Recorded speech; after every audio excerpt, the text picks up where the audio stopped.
Malam bulan Juli 2022 turun menyelimuti desa Sukatani seperti selembar sutra hitam pekat yang basah oleh uap air. Udara dipenuhi aroma lumpur muda, lumut, dan bau khas sungai Citarum yang telah ribuan tahun memeluk desa itu. Di bawah langit tanpa bintang, permukaan sungai hanyalah sebuah kehampaan tak tentu, di mana satu-satunya cahaya berasal dari kelip beberapa perahu pemancing yang pulang terlambat. Keheningan di tempat ini memiliki wibawanya sendiri, sebuah keheningan yang bisa bernapas, bisa berbisik, menelan setiap suara lemah yang berani menantangnya. Di dalam rumah sederhana yang terselip di ujung desa, Budi Santoso sedang dalam diam mempersiapkan peralatannya. Ia bukan pria yang banyak bicara, hidupnya pun datar seperti aliran sungai di depan rumahnya. Usia 35 tahun, kulitnya legam terbakar angin dan cuaca, sepasang tangannya kasar dan kapalan karena memegang trisula dan menarik jala. Cahaya lampu minyak menyoroti wajahnya, bayang-bayang gelap menonjolkan kerutan yang datang sebelum waktunya.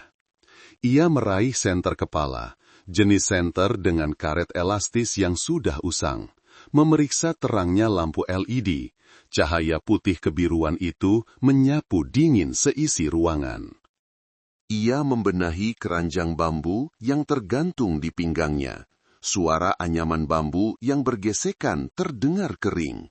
Akhirnya, ia mengangkat trisula bercabang 3 yang bersandar di sudut pintu.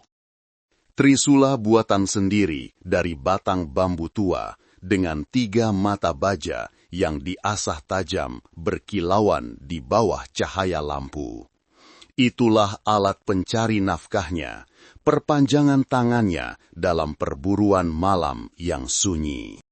Ratnasari, istrinya, duduk di depan cermin tua, menyisir rambutnya yang panjang dan berkilau. Bahkan dalam cahaya temaram lampu minyak, Ratna tetap cantik luar biasa. Sebuah kecantikan yang bukan milik tempat ini. Kulitnya putih, matanya besar dan dalam, memancarkan kesedihan yang sulit diungkapkan dengan kata-kata. Ia berbeda dengan perempuan-perempuan lain di desa yang memiliki kecantikan khas daerah aliran sungai. Kecantikan Ratna seperti bunga langka yang tak sengaja tumbuh di tanah gersang. "Mas mau pergi lagi?" Suara Ratna terdengar tanpa emosi, seperti pertanyaan basa-basi. "Iya, musim ini banyak katak," jawab Budi. Suaranya berat dan serak, matanya tidak menatap sang istri, melainkan fokus pada mata trisulanya. "Hati-hati malam-malam di sungai, sudah tahu." Percakapan mereka selalu seperti itu. Singkat dan berjarak, seperti 2 garis paralel yang berjalan berdampingan seumur hidup namun tak pernah bertemu.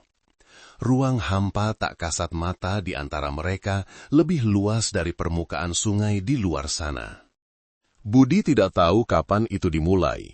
Ia hanya merasa rumahnya semakin dingin, dan istri yang tidur seranjang dengannya terasa semakin jauh. Ia hanya tahu cara menunduk bekerja, malam-malam mencari katak dan belut sebagai cara untuk lari dari rumahnya sendiri. Ia mengenakan jas hujan tipis, memakai sepatu bot karet tinggi, lalu membuka pintu. Kabut malam yang lembab seketika menyerbu masuk, membawa hawa dingin yang menusuk. Sebelum melangkah, ia menoleh untuk terakhir kali menatap istrinya.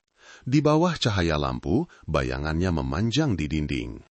Ia masih duduk tak bergerak, matanya menatap cermin, namun seolah sedang memandang ke suatu tempat yang sangat jauh. Budi menutup pintu perlahan, berbalik dan melangkah ke dalam kegelapan. Suara jangkrik bersahutan, serangga merintih di semak-semak. Ia menyalakan senter, sorot cahaya putih membelah kegelapan, menuntunnya ke dermaga kecil, tempat sampan kecilnya menunggu dengan tenang. Ia tidak tahu bahwa saat bayangannya baru saja ditelan kegelapan rumpun nipah, pintu rumahnya telah tertutup rapat. Dan di dalam, sebuah drama lain, sebuah drama tanpa lampu panggung, baru saja dimulai. Langit di timur baru memerah keabu-abuan saat Budi Santoso kembali dengan langkah gontai.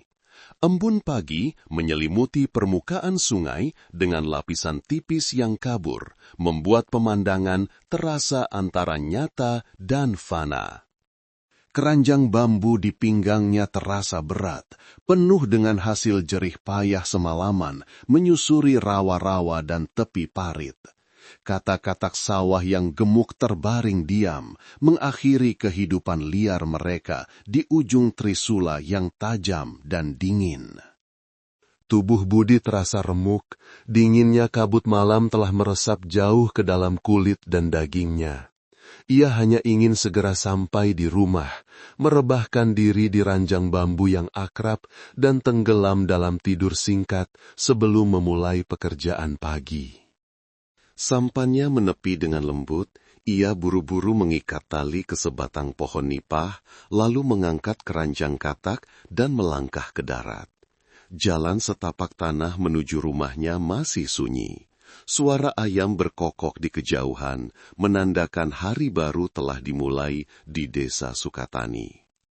Namun, saat tinggal beberapa puluh meter dari rumah, perasaan tidak enak yang samar tiba-tiba muncul di hatinya.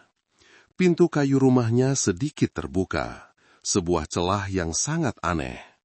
Bukan terbuka lebar untuk membiarkan angin masuk, juga bukan celah sempit karena gerendel yang longgar. Sepertinya ada seseorang yang baru saja keluar atau masuk dengan tergesa-gesa, tidak sempat menutupnya dengan benar. Jantung Budi berdebar tak karuan. Ratna tidak pernah punya kebiasaan bangun sepagi ini, dan ia bukan orang yang ceroboh sampai membiarkan pintu rumah terbuka di malam hari. Naluri seorang pria yang seumur hidup akrab dengan bahaya sungai memberitahunya ada sesuatu yang tidak beres. Ia mempercepat langkahnya, sepatu bot karetnya sedikit amblas di tanah yang lembab. Semakin dekat, keheningan dari dalam rumah semakin terasa menakutkan. Tidak ada suara, tidak ada cahaya lampu, hanya kekosongan senyap yang dingin merembas keluar melalui celah pintu. "Ratna," panggilnya pelan, suaranya parau karena lelah dan cemas. Tidak ada jawaban. Ia buru-buru meletakkan keranjang katak di teras, bau amisnya menguar di udara pagi. Tangannya yang gemetar mendorong pintu. Suara derit engsel berkarat terdengar memilukan, memecah kesunyian dengan kejam. Di dalam, kegelapan masih menyelimuti, bau udara pengap dan stagnan.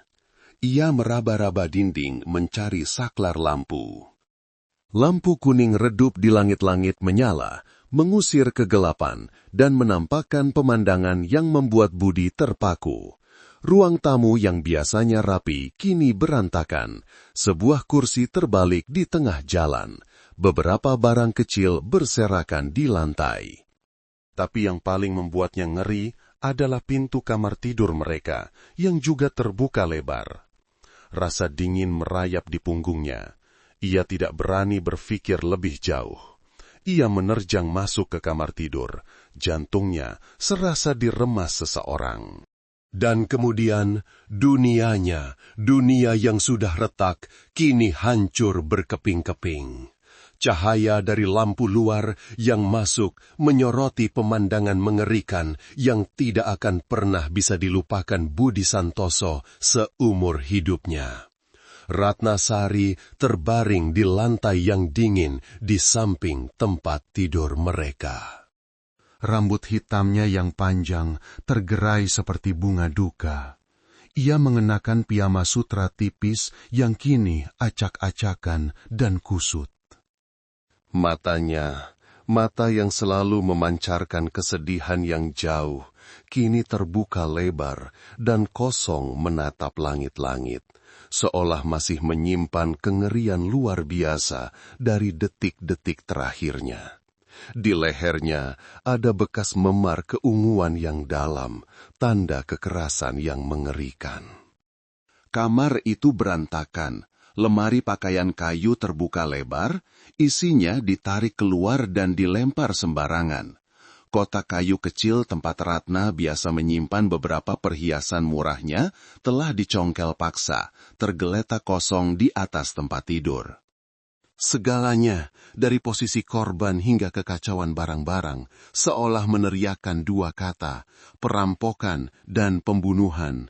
"Ratna, Ratna!" Budi terhuyung ke sisi istrinya, berlutut. Dengan gemetar ia menyentuh pipinya, kulitnya sedingin es, tidak ada napas, tidak ada kehidupan.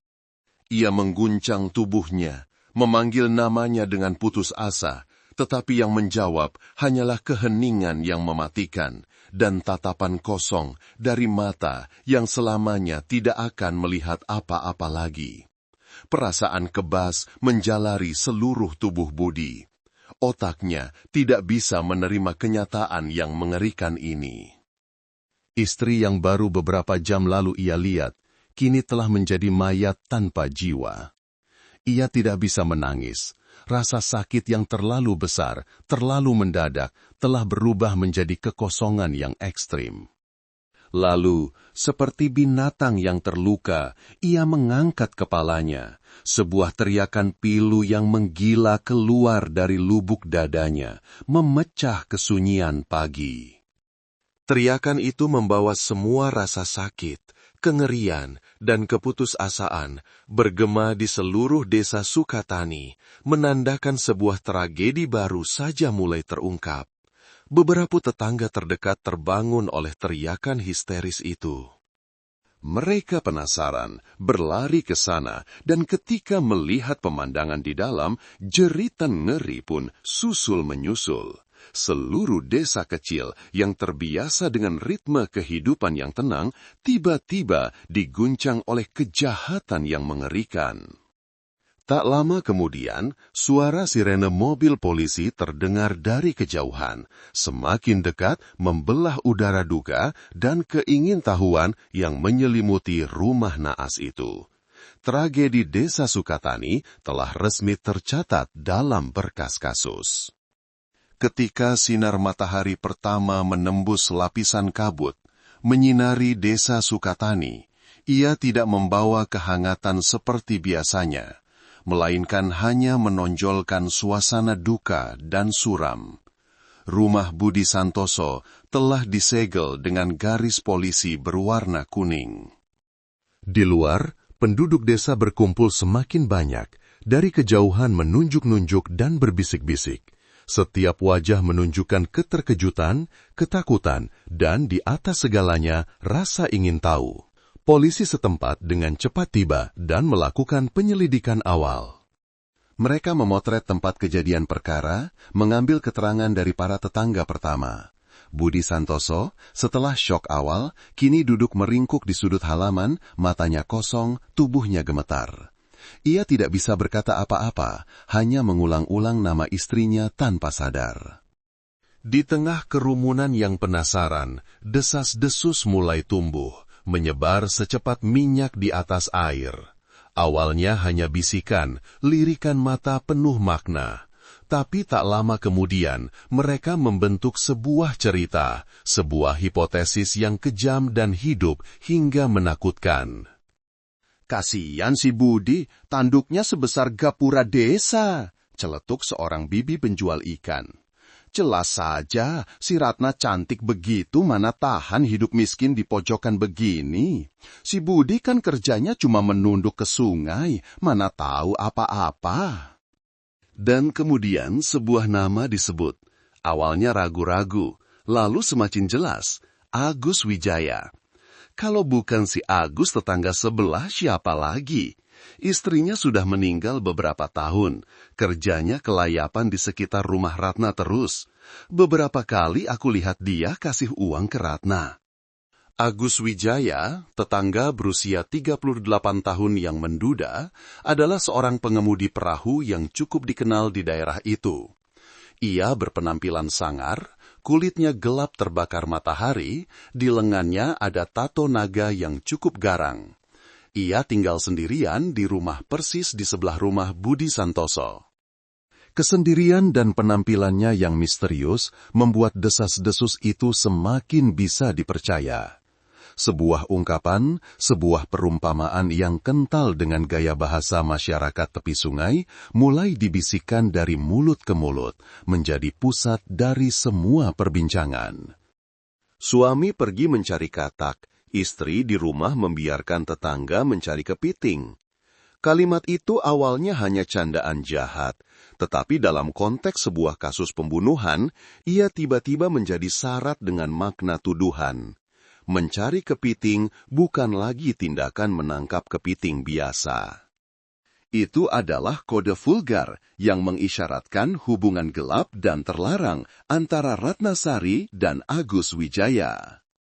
Desas-desus itu seperti monster tak kasat mata. Ia membentuk pemikiran massa, mengubah kasus perampokan dan pembunuhan yang mungkin acak menjadi kasus asmara, sebuah penyelesaian berdarah karena cemburu. Agus Wijaya, dari seorang tetangga, tiba-tiba menjadi kekasih gelap dan kemudian tersangka nomor 1 di mata seluruh desa Sukatani. Tidak ada yang memperhatikan detail-detail yang tidak masuk akal. Tidak ada yang bertanya mengapa sebuah kasus asmara harus direkayasa menjadi sebuah perampokan. Mereka hanya percaya pada apa yang ingin mereka percayai. Sebuah cerita dramatis yang penuh dengan cinta, benci, dan dendam. Dan dalam pandangan mereka, tragedi ini telah memiliki penjelasan yang sederhana dan memuaskan. Hanya mereka yang berseragam polisi yang tidak percaya pada desas-desus itu. Bagi mereka, kebenaran harus ditemukan dari bukti, bukan dari bisik-bisik di kerumunan. Menyadari keseriusan kasus ini, berkas kasus dengan cepat dilimpahkan ke tingkat yang lebih tinggi. Hanya beberapa jam kemudian, sebuah mobil khusus berwarna perak memasuki jalan tanah desa Sukatani. Membawa keheningan dan wibawa dari lembaga investigasi profesional, tim kejahatan berat telah resmi mengambil alih kasus ini. Turun dari mobil adalah seorang pria berusia sekitar 40-an, bertubuh tinggi kurus, wajahnya bersudut dan memancarkan ketenangan yang tajam. Dia adalah Mayor Polisi Bintang Prakoso, kepala tim kejahatan berat, yang baru saja dipindah tugaskan ke wilayah ini. Ia terkenal dengan pemikiran logisnya yang dingin dan kemampuannya melihat detail yang sering diabaikan orang lain. Tepat di belakangnya adalah seorang petugas wanita muda berpakaian sipil, rambutnya diikat ekor kuda dengan rapi, matanya cerdas dan gisit. Dia adalah Letnan Polisi Citra Lestari, ahli dari tim teknis forensik, tangan kanan Mayor Bintang. Setelah mendengar laporan singkat dari polisi setempat, Mayor Bintang tidak terburu-buru mengambil keterangan. Ia diam-diam mengenakan sarung tangan, masker, dan melangkah masuk ke tempat kejadian perkara. Citra mengikuti di belakang, memegang kamera profesional dan set peralatan investigasi. Suasana di dalam rumah masih pekat dengan bau kematian dan kekacauan. Mayor Bintang tidak langsung melihat jenazah korban. Matanya menyapu seluruh ruangan, dari lemari yang digeledah hingga barang-barang yang berserakan. Ia bergerak perlahan dan hati-hati seperti binatang buas yang sedang mengendus wilayahnya. "Letnan Citra, kau lihat ada yang aneh?" Bintang tiba-tiba angkat bicara, suaranya berat dan datar tanpa emosi. Citra, yang sedang sibuk memotret setiap detail, berhenti sejenak. "Siap, Mayor." TKP menunjukkan tanda-tanda perampokan. Lemari digeledah, barang-barang berantakan, korban menunjukkan tanda-tanda perlawanan. "Benar," potong Bintang. "TKP ini punya semua tanda perampokan, tapi justru karena terlalu lengkap itulah aku merasa aneh." Ia menunjuk tumpukan pakaian yang dilempar ke lantai. "Lihat, pakaian ditarik keluar, tapi dibuang dalam tumpukan yang cukup rapi di sudut ruangan. Seorang perampok yang sedang terburu-buru mencari harta benda tidak akan serapi itu. Ia akan melemparnya sembarangan." Ia melanjutkan langkahnya ke kotak perhiasan yang dicongkel paksa. Bekas congkelannya sangat tegas, hanya satu kali. Pelaku sepertinya tahu persis di mana harus mencongkel. Dan yang terpenting, ia berhenti dan menatap lurus ke arah Citra. TKP ini terlalu bersih. Selain kekacauan yang disengaja, aku tidak melihat jejak perkelahian yang sesungguhnya. Tidak ada barang pecah belah, tidak ada ceceran darah, meskipun korban melawan. Citra mengerti maksud atasannya. Ia mulai melihat TKP dengan sudut pandang yang berbeda. Seperti direkayasa, katanya pelan. Mayor Bintang mengangguk. Tepat, TKP ini terlalu sempurna, terlalu dramatis untuk sebuah perampokan biasa. Seolah-olah pelaku sedang berusaha berteriak kepada kita bahwa ini adalah perampokan. Dan ketika seseorang mencoba menteriakkan sesuatu, biasanya itu karena mereka ingin menyembunyikan kebenaran lain. Ia menoleh ke polisi setempat yang berdiri di pintu. Saya dengar penduduk desa sedang bergosip tentang hubungan antara korban dan seorang tetangga. Benar, Mayor? Mereka bilang, korban punya hubungan gelap dengan Agus Wijaya, seorang pengemudi perahu yang tinggal di sebelah. Bagus, kata Bintang. Senyum dingin dan misterius sekilas muncul di bibirnya. Sebuah kasus asmara yang disamarkan menjadi perampokan. Kedok ini kelihatannya cukup solid. Tapi aku tidak percaya pada drama yang naskahnya sudah disiapkan. Letnan Citra, mulailah pekerjaanmu. Sisir tempat ini. Aku ingin tahu setiap helai rambut, setiap butir debu yang bukan milik rumah ini. Kebenaran tidak terletak pada desas-desus. Ia terletak pada apa yang tanpa sengaja ditinggalkan oleh pelaku. Investigasi yang sesungguhnya baru saja dimulai, dan bagi Mayor Bintang, drama sang pelaku meskipun direkayasa dengan cermat telah memperlihatkan detail naskah yang janggal sejak awal. Sementara tim teknis forensik dengan hati-hati menyisir setiap sentimeter persegi TKP, Mayor Bintang memulai interogasi pertama di kantor polisi sektor. Sebuah ruangan kecil dan sederhana digunakan sementara.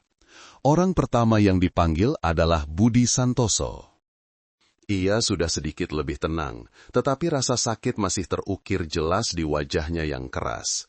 Ia duduk di kursi kayu, kedua tangannya yang besar dan kapalan saling bertaut, kepalanya menunduk. Pak Budi Santoso, Mayor Bintang memulai. Suaranya ramah namun tetap menjaga jarak. Kami turut berduka atas kehilangan Anda. Sekarang coba tenang dan ceritakan kepada kami bagaimana hubungan Anda dan istri Anda, Ibu Ratnasari, akhir-akhir ini. Budi mengangkat kepalanya. Matanya merah. Kami biasa saja. Dia pendiam, saya juga tidak banyak bicara. Kehidupan di sini memang begitu, Pak. Apakah Ibu Ratna punya masalah dengan seseorang? Ada utang piutang atau musuh? Budi menggeleng lelah. Dia hanya di rumah, jarang keluar. Teman dekat juga tidak ada, apalagi musuh. Kami hidup tidak pernah cari masalah dengan orang. Tadi malam, Anda bilang pergi mencari katak sendirian dari sekitar jam 9 malam sampai hampir jam 5 pagi. Betul, Pak, saya biasa pergi seperti itu. Ada yang melihat Anda selama waktu itu? Ada yang bisa menjadi saksi untuk Anda? Budi terdiam sejenak, lalu menggeleng. Tidak ada. Malam hari di sungai sepi sekali. Mana ada orang, hanya saya dan sampan. Mayor Bintang mencatat di buku catatannya. Alibi Budi Santoso hampir nol, meskipun ia orang pertama yang menemukan kasus ini dan tampak sangat berduka. Secara teori, ia masih dalam daftar orang yang dicurigai. Orang berikutnya yang dipanggil adalah Agus Wijaya. Ia masuk ke ruangan dengan sikap angkuh dan acuh tak acuh. Ia duduk di kursi, menyilangkan kaki, matanya menatap lurus ke arah sang mayor polisi dengan menantang. Anda Agus Wijaya, kata Bintang, suaranya tetap datar. Anda tetangga korban. Apakah Anda mendengar atau melihat sesuatu yang tidak biasa tadi malam? Tidak, jawab Agus singkat. Saya pulang larut malam, Capek sekali, jadi tidur pula seperti orang mati, langit runtuh pun saya tidak tahu. Kami mendapat informasi bahwa Anda dan korban, Ratnasari, memiliki hubungan yang cukup dekat. Bintang menatap lurus ke mata Agus. Agus tertawa sinis. Dekat? Tetanggaan yang ngobrol beberapa kali? Dekat apanya? Ibu-ibu tukang gosip di kampung ini yang mengada-ada. Saya duda. Dia punya suami tapi seperti tidak punya. Orang lihat ya, jadi bahan omongan. Jadi desas-desus tentang kalian punya hubungan gelap itu tidak benar. Omong kosong, bentak Agus. Tapi Mayor Bintang bisa melihat kilatan cemas di matanya. Saya tidak gila mau main-main dengan istri orang. Bapak-bapak, jangan dengar omongan orang lalu menuduh orang baik. Anda bilang pulang larut malam, tepatnya jam berapa, dan ada yang bersama Anda? Sikap angkuh Agus menghilang, digantikan oleh kegugupan. Saya pergi sendiri. Pulang jam berapa tidak ingat persis, mungkin sekitar jam 11 atau 12 malam. Saya tidak punya kebiasaan lihat jam. Interogasi berakhir. Keterangan Agus Wijaya penuh dengan kontradiksi dan celah. Ia mencoba bersikap tegar, tetapi tidak bisa menyembunyikan kebingungannya. Baik Budi maupun Agus, dua pria terpenting dalam hidup korban, keduanya memiliki alibi yang sangat lemah untuk malam kejadian. Kasus ini di mata orang luar sepertinya berputar di sekitar segitiga cinta yang klise. Tapi Mayor Bintang tahu segalanya tidak sesederhana itu. Ia sedang menunggu sesuatu yang lebih penting daripada keterangan yang bisa jadi palsu ini. Ia sedang menunggu laporan dari forensik, menunggu kesaksian terakhir dan paling jujur, kesaksian dari tubuh korban itu sendiri. Sore hari, ketika matahari telah menguning di atas rumpun nipah, laporan awal otopsi tiba di tangan Mayor Bintang. Ia membaca sekilas istilah-istilah medis yang kering, matanya berhenti pada bagian kesimpulan penyebab kematian.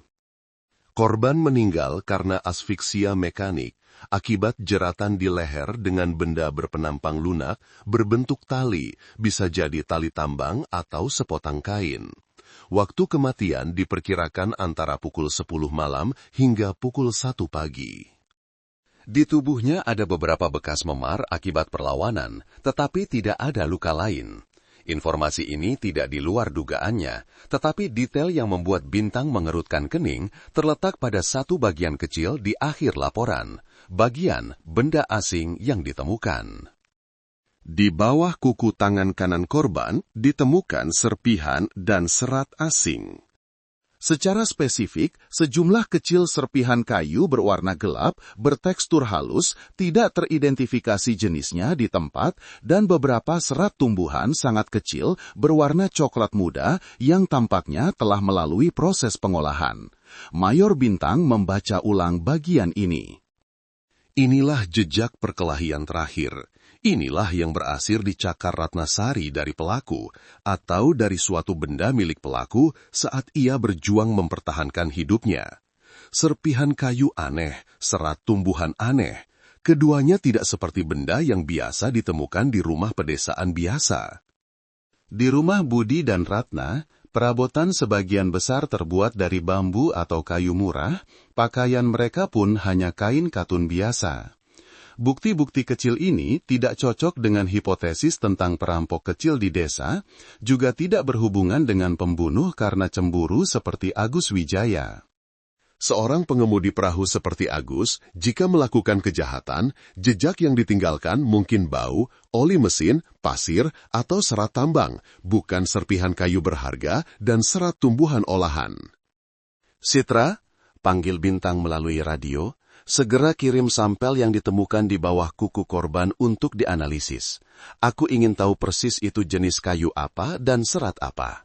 Minta mereka kerjakan secepat mungkin. Siap, Mayor? Bintang melipat laporan itu. Pikirannya mulai melukis gambaran yang sama sekali berbeda. Pelaku bukan orang yang impulsif, bukan pencuri kecil atau pencemburu yang kalap. Dia adalah orang yang penuh perhitungan, seseorang yang berhubungan dengan hal-hal yang lebih halus, hal-hal yang bukan milik dunia desa Sukatani ini.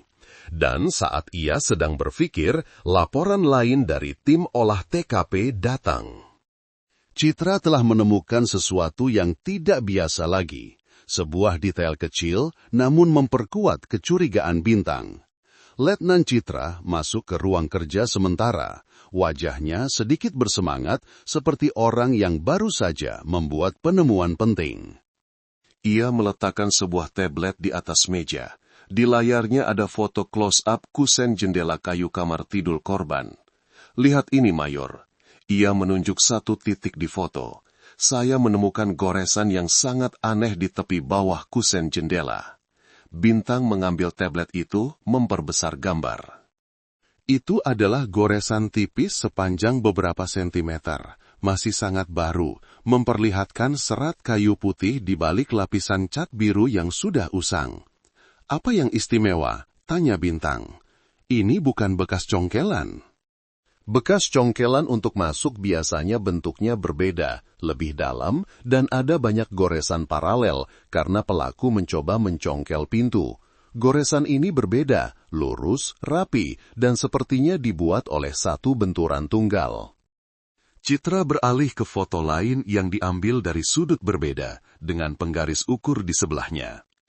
Setelah diamati lebih dekat di bawah kaca pembesar, saya perhatikan goresan ini bukan disebabkan oleh benda tajam seperti pisau atau obeng. Sepertinya disebabkan oleh tepi benda berat bersudut siku yang terbuat dari logam atau bahan keras lainnya. Ia berhenti, memberikan dugaannya. Saya merasa ini seperti ketika orang memindahkan peti, sebuah kotak berat melalui jendela dan tanpa sengaja menggoreskan tepinya ke kusen kayu. Memindahkan melalui jendela, ulang Bintang, matanya termenung. Kenapa tidak lewat pintu utama? Itulah yang saya pertanyakan. Jendela ini menghadap ke belakang rumah, di mana ada jalan setapak kecil yang langsung menuju ke dermaga sungai. Jika pelaku ingin membawa sesuatu keluar dari rumah secara diam-diam, tanpa terlihat dari depan, ini akan menjadi rute yang paling ideal. Mayor Bintang berdiri dan berjalan mondar-mandir di ruangan. Potongan-potongan puzzle mulai menyatu. Sebuah TKP palsu yang direkayasa terlalu sempurna. Jejak-jejak asing yang halus di bawah kuku korban. Dan sekarang, sebuah goresan yang menunjukkan ada benda berat berbentuk kotak yang telah dipindahkan keluar rumah melalui jendela yang menghadap ke sungai. Ini bukan lagi perampokan kecil. Pelaku tidak hanya mengambil beberapa perhiasan murah sebagai kedok. Ia telah mengambil sesuatu yang lain, sesuatu yang cukup besar, cukup berat untuk membuat goresan itu. Dan benda itu mungkin juga menjadi penyebab kematian Ratnasari. Agus Wijaya, Bintang mengumumkan nama itu. Ia seorang pengemudi perahu, ia punya kemampuan untuk mengangkut apapun melalui sungai secara rahasia. Keterangannya tentang pulang larut malam sendirian menjadi semakin mencurigakan. Ia menyembunyikan sesuatu. Bintang berkata kepada Citra, desas-desus tentang perselingkuhan mungkin hanya kabut tebal yang sengaja diciptakan oleh pelaku dan orang-orang terkait untuk mengelabui kita.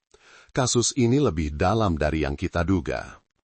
Ia kembali ke meja kerjanya, mengangkat telepon untuk memanggil Agus Wijaya sekali lagi. Kali ini, kita tidak akan bertanya tentang percintaan. Kita akan bertanya tentang pengiriman barang di tengah malam. Tekanan opini publik di luar dan bukti-bukti baru yang ditemukan di dalam secara bersamaan mengencangkan jerat di sekitar tetangga misterius itu.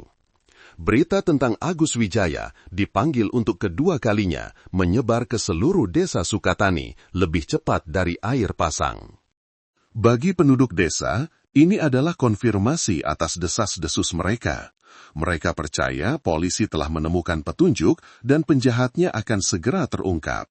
Kerumunan kembali berkumpul di depan kantor desa, mencoba menguping berita. Tatapan mereka ke arah Agus Wijaya saat ia dibawa pergi bukan lagi rasa ingin tahu, melainkan penghinaan dan kebencian. Di ruang interogasi, suasananya sudah sama sekali berbeda. Tidak ada lagi pertanyaan-pertanyaan penjajakan, melainkan tekanan nyata yang membebani Agus Wijaya. Ia masih mencoba mempertahankan penampilan angkuhnya, tetapi kedua tangannya yang terus-menerus saling meremas mengkhianati ketegangan yang luar biasa. Agus Wijaya, Mayor Bintang memulai. Ia meletakkan foto goresan di kusen jendela di atas meja tepat di depan Agus. "Goresan ini, apakah Anda merasa akrab?" Agus melirik foto itu lalu menggeleng. "Saya tidak tahu." Ini dibuat oleh benda berat berbentuk kotak dari logam yang dipindahkan melalui jendela kamar tidur Ratna pada malam pembunuhan. "Anda seorang pengemudi perahu. Apakah Anda sering mengangkut peti-peti seperti itu?" "Saya hanya mengangkut penumpang, kadang-kadang sedikit hasil bumi, semua barang kecil-kecil," geram Agus. "Begitukah?" Bintang bersandar di kursinya, tatapannya setajam pisau menembus lawan bicaranya. "Lalu bagaimana Anda menjelaskan kesaksian orang yang melihat perahu Anda berkeliaran di area dermaga belakang rumah korban sekitar tengah malam?" Ini adalah gertakan, sebuah teknik interogasi yang sering digunakan Bintang untuk menghancurkan pertahanan tersangka. Sebenarnya tidak ada saksi, tetapi itu berhasil. Agus Wijaya terlonjak, keringat mulai membasahi dahinya. Siapa yang lihat? Mereka bohong, malam gelap gulita, bagaimana bisa lihat? Reaksinya telah mengkhianati dirinya sendiri. Ia memang ada di sana. "Kami tidak hanya punya saksi." Bintang berbohong dengan tenang. Ia mendorong foto sampel benda asing. "Di bawah kuku Ratna ada serpihan kayu dan serat tumbuhan. Kami akan segera tahu apa itu. Jika cocok dengan apapun yang ada di perahu Anda tidak akan bisa mengelak lagi." Agus Wijaya benar-benar hancur. Ia tahu ia telah terpojok. Ia bisa menyangkal soal percintaan, tetapi tidak bisa menyangkal bukti fisik. Ia terdiam lama, kepala tertunduk, seluruh tubuhnya gemetar. Akhirnya, ia mengangkat kepalanya. Penampilan garangnya telah hilang, digantikan oleh ketakutan. Saya tidak membunuhnya." "Sumpah, saya tidak membunuh orang." "Lalu apa yang kau lakukan di sana malam itu?" Saya hanya mengambil barang. Dia memanggil saya untuk mengambil sebuah peti kayu." Sebuah pengakuan yang menjadi terobosan. Kasus ini resmi berbelok ke arah yang sama sekali baru. Tekanan opini publik, keterangan yang kontradiktif, kehadiran yang mencurigakan di TKP. Semua itu telah mengubah Agus Wijaya dari seorang yang dicurigai menjadi tersangka nomor 1 yang tak terbantahkan. Tapi Mayor Bintang punya firasat lain. Ia percaya Agus mengatakan yang sebenarnya, setidaknya sebagian. Ia mungkin salah satu mata rantai, tetapi bukan dalangnya. Ia terlalu panik, terlalu ceroboh. Pembunuh yang sebenarnya pastilah seseorang yang lebih dingin dan penuh perhitungan. Pengakuan Agus Wijaya telah membuka pintu baru, tetapi pada saat yang sama juga menciptakan lebih banyak pertanyaan daripada jawaban. Mengambil barang, peti kayu. Kata-kata ini mengkonfirmasi hipotesis Mayor Bintang bahwa kasus ini bukan sekedar perampokan atau asmara. "Ini terkait dengan suatu kegiatan ilegal. Apa isi peti itu?" tanya Bintang, suaranya mengeras. "Saya tidak tahu." Agus menggeleng kuat-kuat. "Ratna hanya menyuruh saya datang untuk mengangkutnya. Nanti akan ada orang yang menerima di hulu sungai. Dia membayar saya sangat mahal." "Ini bukan pertama kalinya kami melakukan ini." "Lalu kenapa tadi malam kau tidak jadi mengangkutnya?" "Karena ada masalah. Ketika saya sampai, dia bilang transaksi dibatalkan, menyuruh saya pulang dan besok dibicarakan lagi. Dia tampak sangat tegang, terus melihat ke sana kemari. Saya merasa tidak beres, jadi saya langsung pergi." Waktu saya pergi, dia masih hidup, sumpah demi Tuhan. Keterangan ini terdengar masuk akal. Ini menjelaskan kehadiran Agus, tetapi juga menempatkannya dalam posisi yang lebih berbahaya, sebagai kaki tangan dalam bisnis ilegal. Namun, ini tidak secara langsung membuktikan bahwa ia adalah pembunuhnya. Mayor Bintang percaya bahwa Agus Wijaya menyembunyikan sesuatu yang lebih besar. Ia mungkin bukan pelakunya, tetapi ia tahu siapa dalangnya. Atau setidaknya ia tahu sifat barang di dalam peti kayu itu. Menahannya saat ini bisa memutus satu-satunya petunjuk menuju dalang utama. Setelah interogasi, Bintang mengadakan rapat darurat dengan timnya. Agus Wijaya pasti terlibat, tapi saya tidak berpikir dia pelakunya, kata Bintang, tangannya bersedekap di dada. Dia hanya pion, seorang kurir. Membunuh tidak memberinya keuntungan apa-apa, sebaliknya malah merusak bisnisnya. Pembunuh yang sebenarnya punya motif lain, menutup jejak atau menyelesaikan konflik internal dalam jaringan mereka. Jadi apa yang akan kita lakukan dengan Agus, Mayor? Tanya seorang penyelidik. Opini publik di luar sangat panas. Jika kita melepaskannya, saya khawatir. Kita tidak akan melepaskannya, juga tidak akan menahannya, potong Bintang. Kita akan melepaskan ikan kecil ini ke laut agar ia menuntun kita ke hiu besar.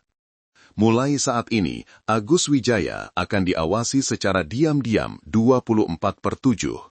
Setiap tindakannya, setiap teleponnya, setiap pertemuannya harus diawasi dengan ketat.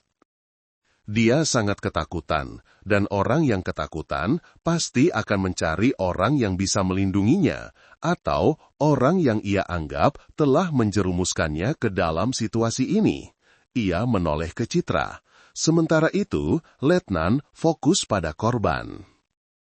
Saya ingin tahu semua tentang Ratna Sari, hubungan sosialnya, teman-temannya, keluarganya, dan terutama keuangannya.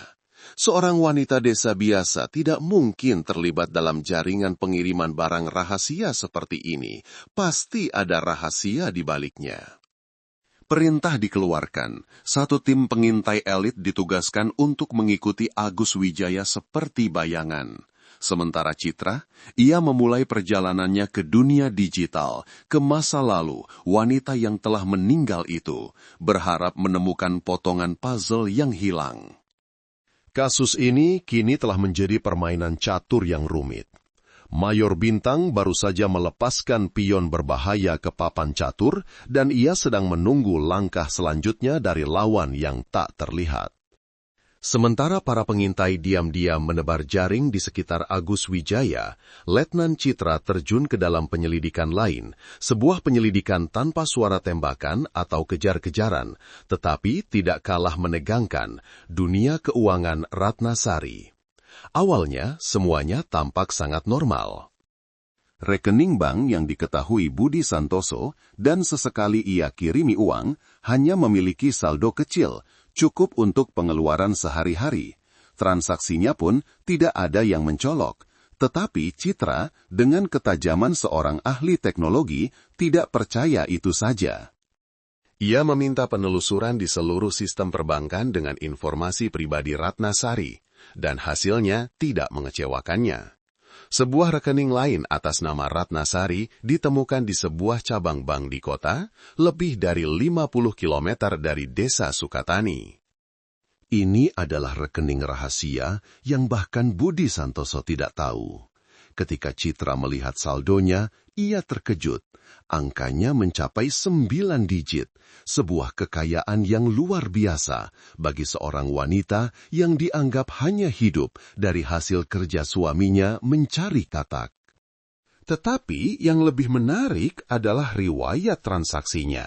Dalam 6 bulan terakhir, rekening ini terus menerima dana dalam jumlah besar dari beberapa rekening yang tidak jelas sumbernya. Sebaliknya, Ratna Sari juga telah melakukan banyak transaksi keluar. Sebagian besar adalah jumlah kecil yang ditransfer ke berbagai rekening pribadi di banyak daerah. Tetapi ada satu rekening khusus yang menerima jumlah uang sangat besar dari Ratna dibagi dalam beberapa kali transfer. Ini tidak seperti transaksi bisnis biasa, lapor Citra kepada Mayor Bintang melalui telepon. Transfer keluarnya sangat sporadis, seperti dia sedang membayar banyak orang. Sedangkan transfer besar ke satu rekening itu sepertinya sebuah investasi atau jual beli. Sudah lacak pemilik rekening-rekening itu? Tanya Bintang. Sedang saya kerjakan, Mayor, tapi sebagian besar rekening penerima adalah rekening palsu yang didaftarkan dengan informasi fiktif. Khusus rekening yang menerima jumlah besar itu sepertinya asli, saya akan segera mendapatkan informasinya. Rahasia keuangan Ratnasari telah melukiskan potret yang sama sekali berbeda tentangnya. Ia bukan istri desa yang pasrah. Ia adalah orang dengan kehidupan ganda, seseorang yang menjalankan sistem keuangan bawah tanah yang rumit. Uang dalam jumlah besar di rekeningnya adalah motifnya. Itu bisa menjadi motif baginya untuk mengkhianati seseorang, dan juga bisa menjadi motif bagi seseorang untuk membunuhnya. Penyelidikan perlahan-lahan menyentuh dunia yang lebih berbahaya. Sebuah dunia yang dijalankan oleh uang dan rahasia mematikan. Dan Citra punya firasat bahwa kunci untuk membuka pintu ke dunia itu masih tersembunyi di suatu tempat di dalam rumah korban. Dengan persetujuan Mayor Bintang, Citra kembali ke TKP sekali lagi. Rumah itu masih dalam keadaan disegel. Kali ini ia tidak mencari jejak pelaku, melainkan jejak kehidupan rahasia korban. Ia menggeledah lebih teliti, lebih cermat, mengabaikan tempat-tempat yang berantakan yang dibuat oleh pelaku, dan fokus pada tempat-tempat di mana seorang wanita mungkin menyimpan rahasianya. Di bawah tempat tidur, di celah-celah lemari, di belakang bingkai foto tua, tidak ada apa-apa. Ketika ia hampir menyerah, matanya berhenti pada sebuah kaleng teh dari seng yang sudah usang di atas lemari sesajen, sebuah posisi yang terhormat tetapi juga paling mudah diabaikan. Biasanya, orang hanya menggunakannya untuk menyimpan teh, tetapi ada sesuatu yang mendorong Citra. Ia mengambil kursi dan dengan hati-hati menurunkan kaleng itu. Sangat ringan, isinya pasti bukan teh. Ia membuka tutupnya, di dalamnya, di bawah lapisan kain beludru merah, ada sebuah ponsel pintar model lama. Bukan ponsel murah yang biasa dilihat orang digunakan oleh Ratna. Jantung Citra berdebar lebih kencang, ia telah menemukannya. Ponsel itu tidak memiliki kartu SIM, baterainya habis. Dengan hati-hati, ia memasukkannya ke dalam kantong barang bukti dan membawanya ke ruang teknis. Setelah beberapa jam, layar ponsel menyala. Tidak ada kata sandi, sebuah kecerobohan fatal dari Ratnasari, atau mungkin ia terlalu percaya diri tidak akan ada yang menemukannya. Di layar utama hanya ada beberapa aplikasi dasar, tetapi ketika Citra menghubungkannya ke jaringan Wi-Fi kantor, serangkaian notifikasi dari aplikasi pesan terenkripsi mulai muncul. Ia membuka aplikasi itu. Riwayat obrolan hampir semuanya telah dihapus, tetapi masih tersisa beberapa percakapan dari sebuah grup obrolan tersembunyi. Dan ketika membaca pesan-pesan itu, Citra sadar ia sedang menatap langsung ke jantung kasus ini. Grup obrolan itu memiliki nama yang sangat biasa, Klub Mancing Malam, tapi isinya sama sekali tidak biasa. Semua anggota menggunakan nama samaran. Ratnasari memiliki nama samaran Mbak Bos. Agus Wijaya juga ada di grup dengan nama samaran Agus Perahu, dan ada beberapa orang lain. Citra menggulir kembali percakapan yang tersisa.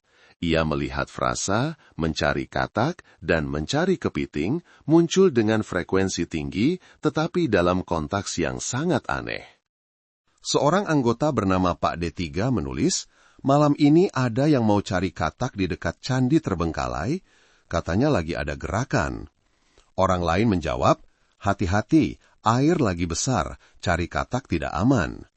Dan kemudian sebuah pesan dari Mbak Bos, Ratnasari. Agus, perahu siapkan sampan. Besok lusa ada kiriman besar, butuh bantuanmu mencari kepiting. Agus Wijaya menjawab, oke Mbak Bos, tempat biasa kan? Mayor Bintang setelah menerima informasi dari Citra, segera datang. Ia melihat layar ponsel, membaca pesan-pesan itu, wajahnya termenung. Ternyata begitu, gumamnya. Desas-desus penduduk desa tidak sepenuhnya salah, hanya saja mereka salah mengartikan. Ia menunjuk ke layar. Ini adalah kode. Mencari katak dan mencari kepiting bukanlah tindakan sebenarnya. Mencari katak dengan ciri khas menggunakan senter untuk menyapu sekitar di malam hari adalah tindakan pengintaian, penjagaan, memeriksa situasi. Katanya ada gerakan, berarti ada tanda-tanda polisi atau orang asing. Sedangkan mencari kepiting, karena kepiting biasanya bersembunyi di lumpur di dalam lubang-lubang, adalah pekerjaan yang menuntut kecekatan, harus memasukkan tangan ke tempat-tempat gelap dan rahasia untuk mengambil sesuatu. Dalam kasus ini, itu adalah tindakan transportasi, transaksi barang ilegal yang disembunyikan dengan baik. Sebuah gambaran lengkap telah muncul. Desas-desus tentang suami pergi mencari katak, istri di rumah membiarkan tetangga mencari kepiting adalah sebuah kebenaran yang ironis. Budi Santoso benar-benar pergi mencari katak untuk mencari nafkah, sementara istrinya di rumah mengelola sebuah jaringan ilegal di mana mencari katak adalah pengintaian dan mencari kepiting adalah transportasi barang terlarang. Agus Wijaya adalah orang yang melakukan tindakan mencari kepiting itu. Kedok hubungan gelap adalah kamuflase yang sangat sempurna. Itu menjelaskan pertemuan-pertemuan rahasia mereka, pertukaran uang mereka, mengubah tindakan kriminal menjadi kisah asmara biasa di mata penduduk desa. Pelaku telah memanfaatkan desas-desus ini untuk menyesatkan kita, kata Bintang. Suaranya mengandung sedikit kekaguman atas perhitungan sang penjahat. Dia membunuh Ratna, merekayasa TKP menjadi perampokan, dan tahu pasti bahwa opini publik akan mendorong semua kecurigaan ke arah Agus Wijaya melalui cerita asmara ini. Jadi barang itu apa, Mayor? Pertanyaan Citra juga merupakan pertanyaan terbesar saat ini. Barang apa yang membuat orang harus membunuh untuk menutup jejak? Jawabannya mungkin ada pada hasil analisis barang bukti kecil yang ditemukan di bawah kuku korban. Jawabannya datang keesokan paginya, lebih cepat dari yang diperkirakan. Laporan analisis detail dari laboratorium forensik dikirimkan, dan itu menerangi seluruh gambaran gelap kasus ini. Sampel serpihan kayu diidentifikasi sebagai kayu cendana, sejenis kayu langka yang berharga yang sering digunakan untuk membuat kerajinan tangan kelas atas atau kotak untuk menyimpan barang-barang berharga seperti barang antik atau batu giok. Sampel serat tumbuhan diidentifikasi sebagai serat rami, sejenis serat khusus dengan kekuatan tinggi yang diproses secara manual melalui banyak tahap. Serat jenis ini dalam sejarah sering digunakan untuk menganyam tali pengganjal untuk melindungi keramik kuno selama transportasi. Mayor Bintang meletakkan laporan itu di atas meja. Semuanya sudah jelas. Penyelundupan barang antik, itulah sifat dari jaringan kejahatan yang diikuti Ratnasari. Sebuah bidang yang menghasilkan keuntungan besar, tetapi juga penuh dengan bahaya dan hubungan yang rumit. Desa Sukatani, dengan lokasinya yang strategis di tepi sungai, banyak dermaga tersembunyi, adalah lokasi transit yang ideal. Kasus ini bukan lagi kasus kriminal biasa. Ia telah merambah ke bidang lain, sebuah dunia bawah tanah, di mana nilai sebuah barang bisa ditukar dengan nyawa manusia. Ratnasari bukan pemimpinnya, analisis Bintang kepada Citra. Dia cerdik, punya jaringan, tapi dia tidak punya pengetahuan mendalam tentang barang antik, juga tidak punya sumber daya untuk mengorganisir jaringan besar. Dia hanya penghubung, sebuah simpul penting. Jadi, siapa dalangnya? Siapa yang membunuhnya? Dia pastilah seseorang yang mengerti tentang barang antik, tahu nilai dari peti kayu itu. Dia membunuh Ratna mungkin karena konflik pembagian hasil, atau karena Ratna tahu terlalu banyak dan menjadi ancaman. Dia juga harus cukup akrab dengan Medan di sini untuk bisa beraksi dan melarikan diri dengan aman. Mata Bintang tiba-tiba berbinar. Ia teringat percakapannya dengan Budi Santoso. Korban tidak punya teman dekat, jarang bergaul. Tapi di sebuah desa kecil, hubungan tidak hanya sebatas teman.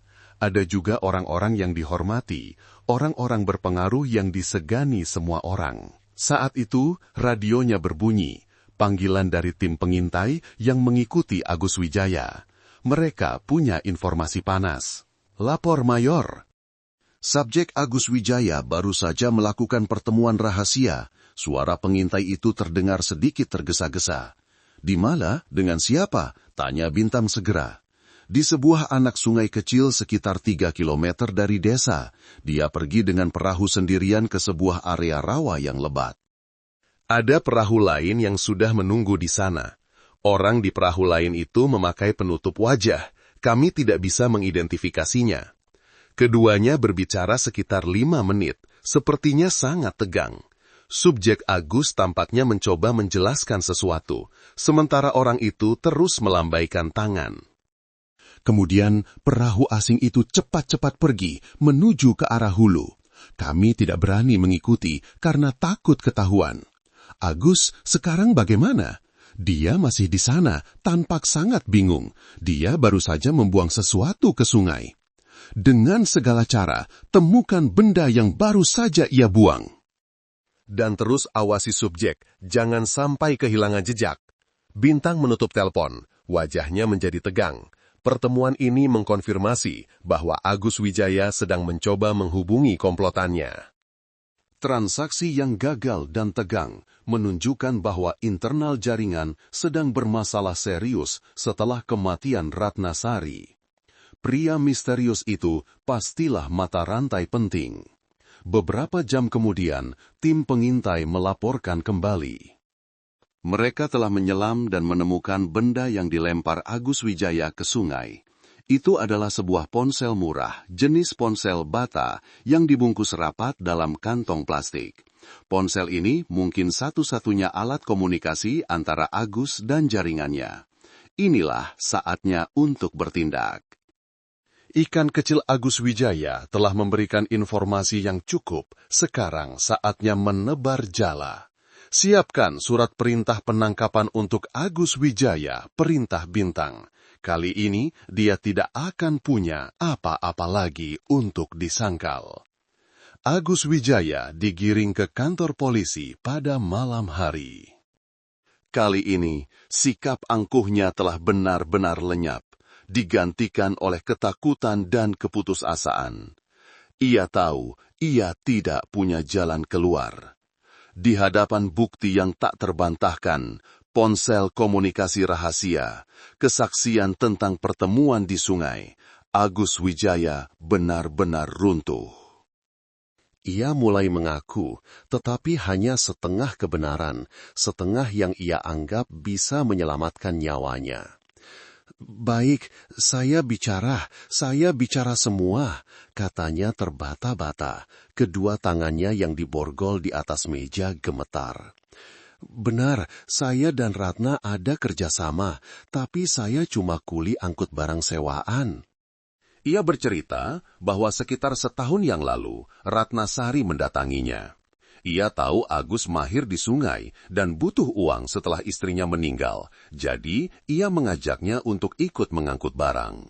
Awalnya hanya barang-barang kecil, kemudian semakin besar. Ia tidak tahu itu barang antik. Ratna hanya bilang itu keramik tua yang ada kolektornya. Ia hanya tahu pekerjaan ini menghasilkan banyak uang, cukup untuk hidup nyaman tanpa harus susah payah menebar jala.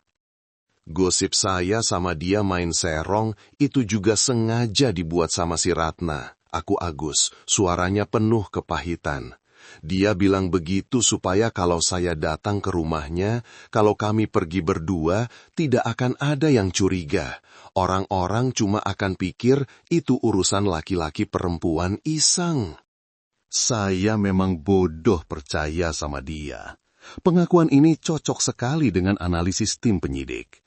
Kedok asmara adalah langkah cerdas dari Ratnasari. Bagaimana dengan malam kejadian? Tanya Mayor Bintang. Seperti yang sudah saya katakan. Dia panggil saya untuk ambil peti kayu, katanya kiriman paling penting selama ini. Tapi waktu saya datang, dia berubah pikiran, bilang ada masalah dari atas, transaksi ditunda. Dia usir saya pulang. Sumpah, saya tidak tahu apa yang terjadi setelah itu. Besok paginya dengar dia meninggal, saya takut setengah mati. Saya tahu saya sudah terlibat masalah besar. Siapa atas? Siapa pemimpin jaringan ini? Agus Wijaya ragu-ragu, matanya menunjukkan ketakutan yang jelas. Inilah setengah kebenaran yang tidak ingin ia katakan. Bekerja sama dengan polisi adalah satu-satunya jalan keluarmu sekarang. Bintang menggebrak meja. Agus terlonjak lalu menjawab dengan suara lirih. Saya tidak tahu wajahnya, sungguh tidak tahu. Ratna satu-satunya yang berhubungan langsung. Kami hanya memanggilnya dengan nama samaran, Pak Harto. Pak Harto, Mayor Bintang mengulangi nama samaran itu. Nama itu membangkitkan citra seseorang yang lebih tua, berwibawa, namun di dalamnya tersembunyi banyak rahasia. Betul, Agus Wijaya mengangguk. Saya tidak pernah bertemu, tidak pernah dengar suaranya. Semua instruksi melalui Mbak Bos, Ratnasari. Dia yang memutuskan segalanya, ambil barang di mana, antar kemana, harganya berapa. Dia punya kekuasaan mutlak dalam jaringan ini. Menurut Agus, Pak Harto adalah orang yang sangat hati-hati dan misterius. Semua transaksi dilakukan melalui beberapa lapisan perantara. Barang disembunyikan di lokasi-lokasi rahasia, dan hanya Ratna yang tahu lokasi pastinya pada saat-saat terakhir. Agus hanya bertugas datang ke titik pertemuan, mengambil barang, dan mengantarnya ke titik pertemuan lain. Ia seperti kurir, tidak pernah tahu siapa pengirim dan penerima akhirnya. Apakah dia orang dari desa Sukatani? Pasti, tegas Agus, karena Ratna pernah bilang, Pak Harto tahu setiap lekuk sungai, setiap gundukan lumpur di sini lebih baik dari saya. Hanya orang yang tinggal di sini sejak kecil yang bisa seperti itu. Pengakuan Agus Wijaya telah menunjuk pada sosok hantu, seorang dalang tak terlihat yang bersembunyi di tengah-tengah desa yang tenang ini. Seseorang yang berpenampilan terhormat, dipercaya semua orang, tetapi ternyata adalah pemimpin jaringan penyelundupan barang antik yang canggih, seekor serigala berbulu domba. Orang ini memiliki semua motif untuk membunuh Ratnasari. Ratna, dengan perannya sebagai perantara, adalah satu-satunya yang tahu wajah Pak Harto. Ia semakin serakah dan nekat. Kematiannya akan membantu Pak Harto menyingkirkan satu mata rantai yang sangat berbahaya, sekaligus merebut kiriman barang berharga yang sedang ia pegang. Setelah itu, ia dengan santai melemparkan semua kecurigaan kepada Agus Wijaya, orang yang ia tahu pasti akan dikutuk oleh opini publik. Lingkaran tersangka kini telah menyempit secara signifikan. Pelaku haruslah seorang pria yang lebih tua, sudah lama tinggal di desa Sukatani, memiliki pengetahuan, memiliki wibawa untuk menyembunyikan identitasnya, dan yang terpenting, memiliki kedok yang sempurna. Di benak Mayor Bintang, sebuah nama mulai muncul, seseorang yang memenuhi semua kriteria itu. Seseorang yang sejak awal selalu tampak kooperatif dan antusias dengan pihak kepolisian. Hartono, 60 tahun, kepala desa Sukatani. Itulah nama yang sedang dipikirkan oleh Mayor Bintang. Seorang pria dengan penampilan ramah, selalu tersenyum, dihormati oleh seluruh desa. Ia adalah kamus berjalan tentang sejarah dan budaya daerah ini.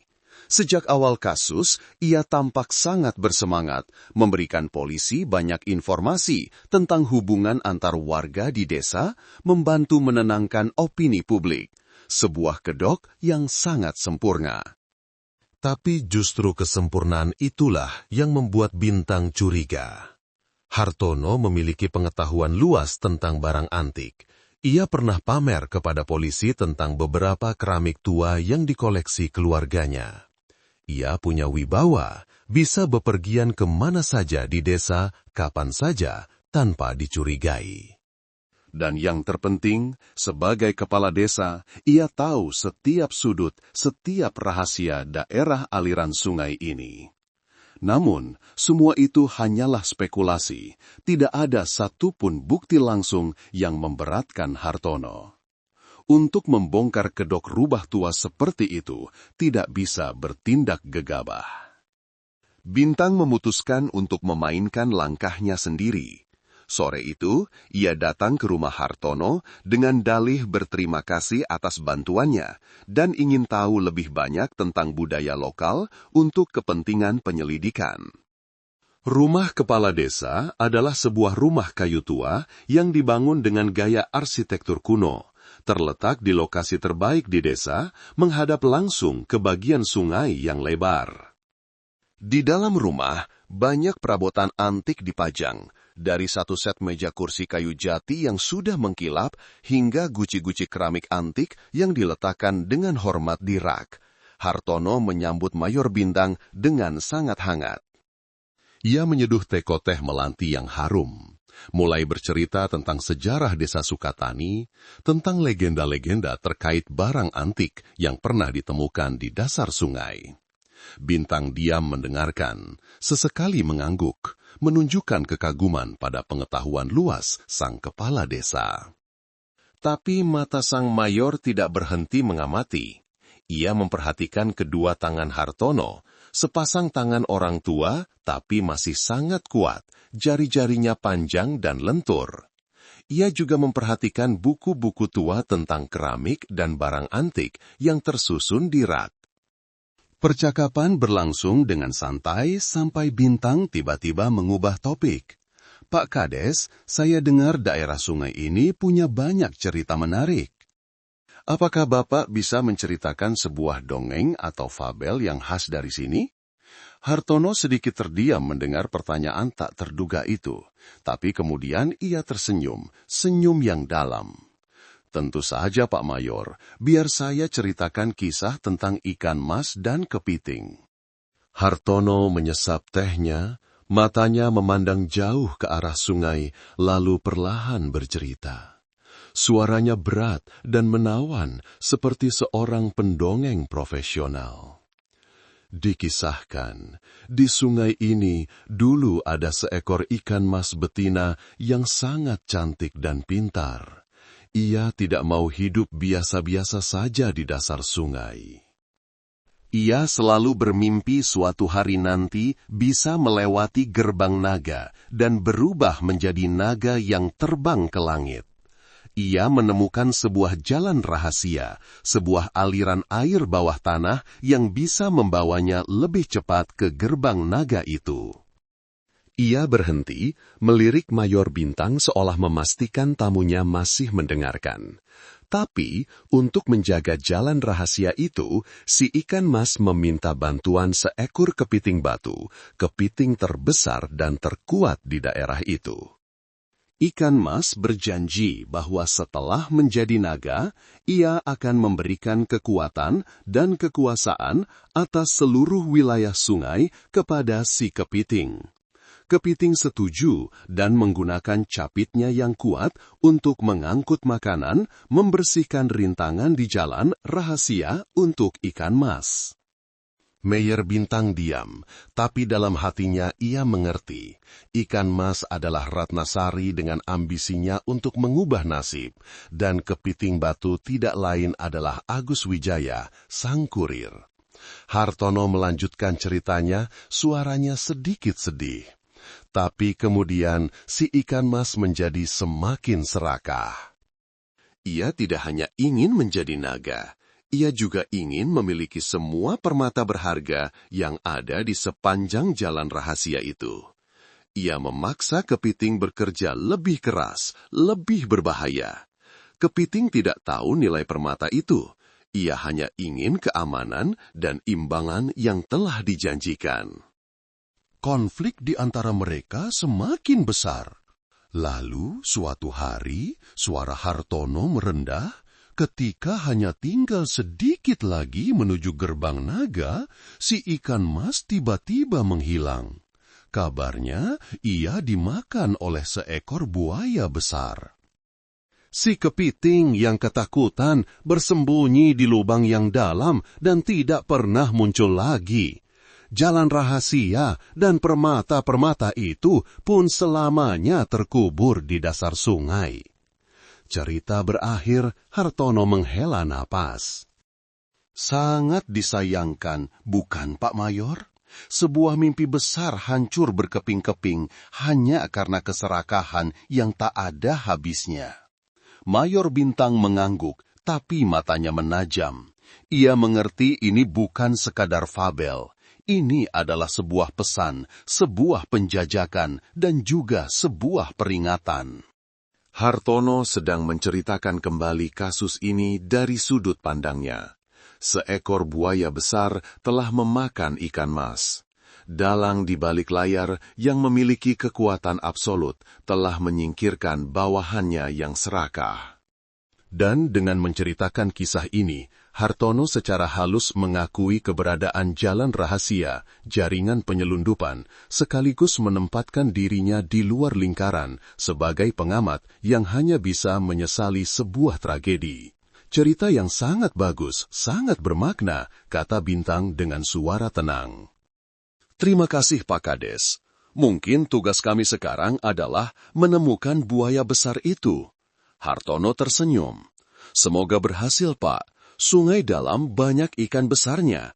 Saya khawatir tidak akan mudah ditemukan. Pertarungan pikiran telah resmi dimulai. Meninggalkan rumah kepala desa Hartono, Mayor Bintang hampir mendapatkan jawabannya. Fabel itu adalah sebuah ujian dan juga sebuah kesalahan dari si rubah tua. Ia tanpa sengaja telah mengkonfirmasi perannya dalam cerita, bukan sebagai buaya, melainkan sebagai sang pendongeng, orang yang tahu semua detailnya, orang yang berdiri di atas segalanya untuk mengamati dan mengendalikan. Dalam rapat darurat malam itu, Bintang menyatukan semua potongan informasi, melukiskan potret lengkap sang dalang. Hartono adalah Pak Harto, tegas Bintang di hadapan seluruh tim. Coba kita lihat semua faktor. Dari segi pengetahuan, dia ahli barang antik, tahu persis nilai kiriman itu. Dari segi kedok, dia punya reputasi mutlak, tidak ada yang bisa mencurigainya. Dari segi kemampuan, dia menguasai medan, bisa beraksi dan menghapus jejak dengan sempurna. Dan dari segi motif, Ratnasari telah menjadi ancaman. Dia tahu terlalu banyak dan semakin serakah bisa menghancurkan seluruh kerajaan yang telah ia bangun. Semua anggota tim setuju, tetapi masih ada satu masalah besar. Kita tidak punya bukti langsung, Mayor, kata Citra. Semua ini hanya deduksi logis. Dia terlalu pintar untuk meninggalkan jejak. Kita tidak bisa menuduh seseorang hanya dengan sebuah fabel. Bintang mengangguk. Benar, itulah tantangan terbesarnya. Hartono telah merencanakan segalanya. Ia membunuh Ratna, merekayasa TKP, dan melemparkan Agus Wijaya sebagai kambing hitam. Ia percaya kita akan terjebak dalam perangkap asmara itu dan tidak akan pernah menemukan kebenarannya. Bahkan, jika kita tahu tentang jaringan penyelundupan, ia juga sudah siap untuk menyangkal. Ia akan bilang bahwa ia hanya seorang pencinta barang antik, tidak ada hubungannya dengan pembunuhan. Kasus ini telah memasuki tahap paling sulit. Mereka tahu siapa pelakunya, tetapi tidak bisa membuktikan kejahatannya. Hartono seperti laba-laba raksasa yang dengan tenang duduk di pusat jaringnya, sementara mereka hanya berjuang di pinggiran. Untuk menangkap rubah, kata Bintang, suaranya mengeras, kita harus menemukan sarangnya, atau setidaknya menemukan mangsa yang sedang ia sembunyikan. Matanya berbinar. Kiriman barang antik itu, peti kayu yang akan ditransaksikan oleh Ratnasari dan Agus Wijaya pada malam kejadian, itu belum sempat dijual. Hartono membunuh Ratna untuk merebutnya. Pasti barang itu masih disembunyikan di suatu tempat di desa Sukatani ini. Jika kita menemukannya, kita akan punya bukti kuat untuk menjeratnya. Itu akan menjadi kunci untuk menutup drama ini. Perburuan baru dimulai lagi. Kali ini targetnya bukan pelaku, melainkan harta karun yang ia sembunyikan. Perintah baru dikeluarkan. Seluruh kekuatan dikerahkan untuk satu misi tunggal, mencari kiriman barang antik yang hilang. Ini adalah misi yang hampir seperti mencari jarum dalam tumpukan jerami. Desa Sukatani luas dengan kanal, rawa, rumah kosong, dan kebun yang tak terhitung jumlahnya. Hartono, dengan penguasaannya terhadap Medan, bisa menyembunyikan peti itu di mana saja. Para pengintai dibagi menjadi beberapa tim, secara diam-diam menyisir semua lokasi yang mencurigakan. Mereka membongkar setiap ubin di rumah-rumah kosong, menjelajahi setiap semak di tepi sungai, bahkan menyelam ke dasar sungai yang dalam. Tetapi setelah berhari-hari, hasilnya tetap nihil. Hartono terlalu hati-hati, terlalu licik. Ia telah memilih tempat persembunyian yang tidak akan pernah diduga siapapun. Suasana di tim penyidik menjadi tegang. Semakin lama, kemungkinan Hartono menjual barang antik itu semakin tinggi. Jika barang bukti hilang, kasus ini akan menemui jalan buntu. Tekanan membebani pundak Mayor Bintang. Ia tahu bahwa pencarian yang menyebar seperti ini tidak efektif. Mereka butuh petunjuk, sebuah arahan spesifik. Dan arahan itu, sekali lagi, datang dari dunia sunyi orang yang telah meninggal. Bintang meminta Citra untuk memeriksa kembali semua data yang telah dikumpulkan dari ponsel kedua Ratnasari. Ia percaya bahwa Ratna, orang yang hati-hati dan penuh curiga, pasti tidak akan sepenuhnya mempercayai Pak Harto. Ia pasti punya tindakan pencegahan, semacam asuransi. Mungkin ia telah mencatat lokasi persembunyian barang untuk berjaga-jaga jika dikhianati. Citra sekali lagi tenggelam dalam pekerjaannya. Ia tidak hanya memeriksa apa yang tersisa, tetapi juga mencoba memulihkan data yang telah dihapus. Dan setelah semalaman tidak tidur, dengan perangkat lunak khusus yang paling rumit, ia berhasil. Saya menemukannya, Mayor. Suara Citra terdengar melalui telepon pada pukul 3 pagi, penuh kelelahan, tetapi tidak bisa menyembunyikan kegembiraannya. Sebuah folder foto yang telah dihapus baru saja saya pulihkan. Di layar komputer Citra muncul puluhan foto. Sekilas, itu hanyalah foto-foto pemandangan biasa. Sebuah pohon tua, sebuah batu di tepi sungai, dan yang paling banyak adalah foto-foto detail ukiran pada tiang dan balok sebuah candi tua. Ini candi terbengkalai di ujung desa, kan? Bintang langsung mengenalinya. Candi ini telah ditinggalkan sejak lama, jarang dikunjungi orang, lokasi yang ideal untuk menyembunyikan apapun. Betul, tapi ini bukan foto biasa, jelas Citra. Lihat cara dia memotret. Dia tidak memotret pemandangan keseluruhan, tapi fokus pada detail yang sangat spesifik. Gambar kura-kura di tiang, gambar awan di balok, gambar bunga teratai di altar. Dan urutan foto-foto itu disimpan juga sangat aneh. Bintang memperbesar foto-foto itu. Ia adalah orang yang tertarik dengan budaya kuno. Ia menyadari ukiran-ukiran ini bukan hanya hiasan. Dalam arsitektur kuno, setiap ukiran memiliki makna, sebuah simbol. Kura-kura, awan, bunga teratai, gumamnya. Ini seperti petunjuk. Ini adalah semacam peta sandi. Ratnasari telah menggunakan detail arsitektur candi untuk menandai jalan ke tempat persembunyian. Citra mengangguk. Saya juga berpikir begitu. Dia telah menciptakan peta yang hanya bisa dipecahkan oleh orang yang benar-benar mengerti tentang candi dan simbol-simbol ini. Inilah asuransinya. Tidak ada waktu untuk disia-siakan. Begitu fajar menyingsing, Mayor Bintang dan Citra bersama satu tim kecil secara diam-diam berangkat ke candi terbengkalai itu. Perburuan harta karun telah memiliki petanya.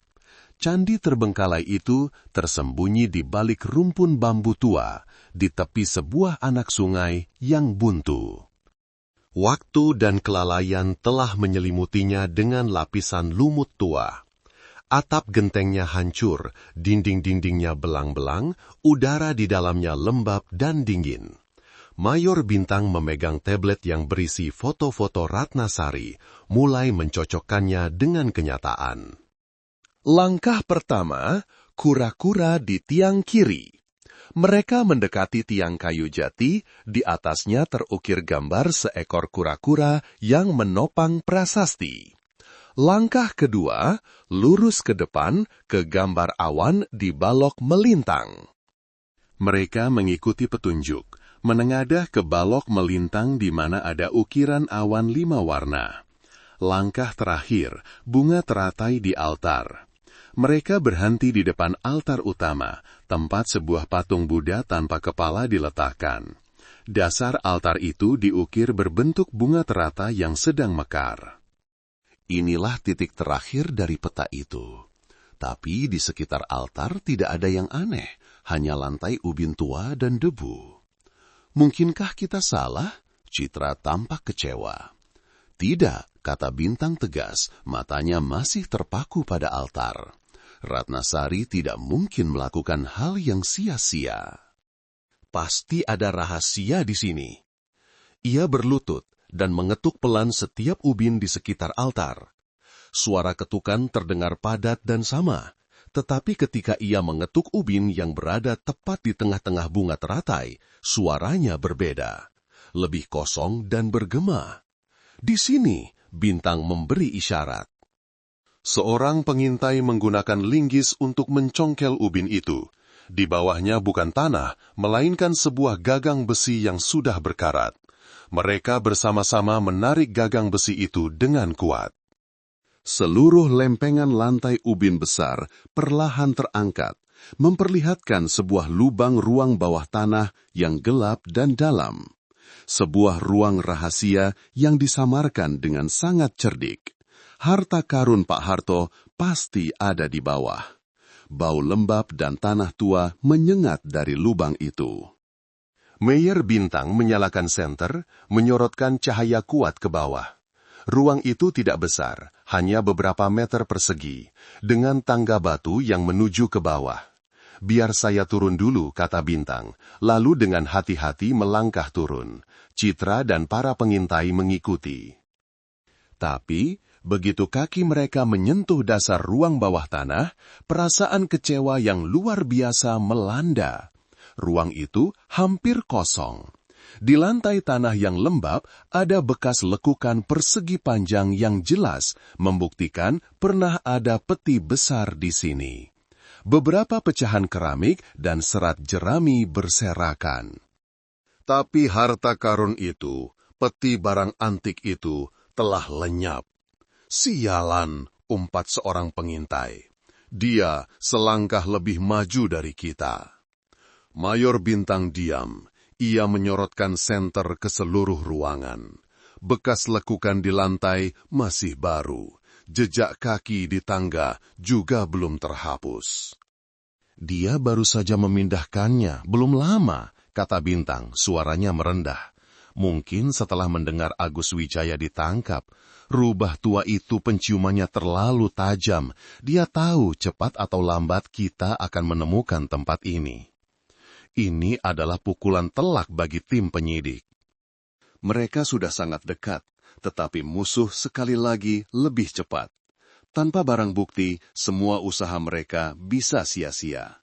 Citra berlutut dengan hati-hati memeriksa pecahan-pecahan itu. Mayor, pecahan ini sepertinya bukan pecah karena benturan biasa, sepertinya sengaja dihancurkan. Bintang mengambil satu pecahan untuk diperiksa. Benar, ini bukan tindakan orang yang terburu-buru memindahkan barang. Ini adalah tindakan orang yang mencoba menghancurkan bukti atau mengirimkan sebuah pesan. Kasus ini kembali menemui jalan buntu. Hartono lebih cerdik dari mereka. Ia tidak hanya mengambil harta karunnya, tetapi juga sedang memainkan permainan psikologis, menantang kesabaran pihak penyidik. Tapi ia tidak tahu bahwa saat ia sibuk menghadapi polisi, seorang saksi yang tidak terduga, seseorang yang tenggelam dalam duka, akan segera memberikan potongan puzzle yang menentukan. Budi Santoso sedang menjalani hari-hari tergelap dalam hidupnya. Ia diundang ke kantor polisi untuk menyelesaikan beberapa prosedur. Di sana, untuk kepentingan penyelidikan, mereka terpaksa memberitahukan sebagian kebenaran kepadanya. Istrinya, Ratna Sari, terlibat dalam sebuah jaringan bisnis ilegal. Berita itu seperti pukulan kedua yang menghantam jiwanya yang sudah hancur. Dunianya runtuh total. Istri yang pernah ia cintai, yang ia kira adalah korban perampokan kejam, ternyata memiliki kehidupan ganda, sebuah dunia rahasia yang tidak pernah ia ketahui. Rasa sakit kehilangan istri kini bercampur dengan kemarahan, kekecewaan, dan rasa malu. Ia merasa seperti orang bodoh, orang yang ditipu selama bertahun-tahun. Ia mulai mengingat kembali tanda-tanda aneh yang dulu ia abaikan. Saat-saat Ratna punya uang secara tidak wajar, telepon-telepon sembunyi-sembunyi, perjalanan mengunjungi kerabat di kota. Ia diizinkan pulang.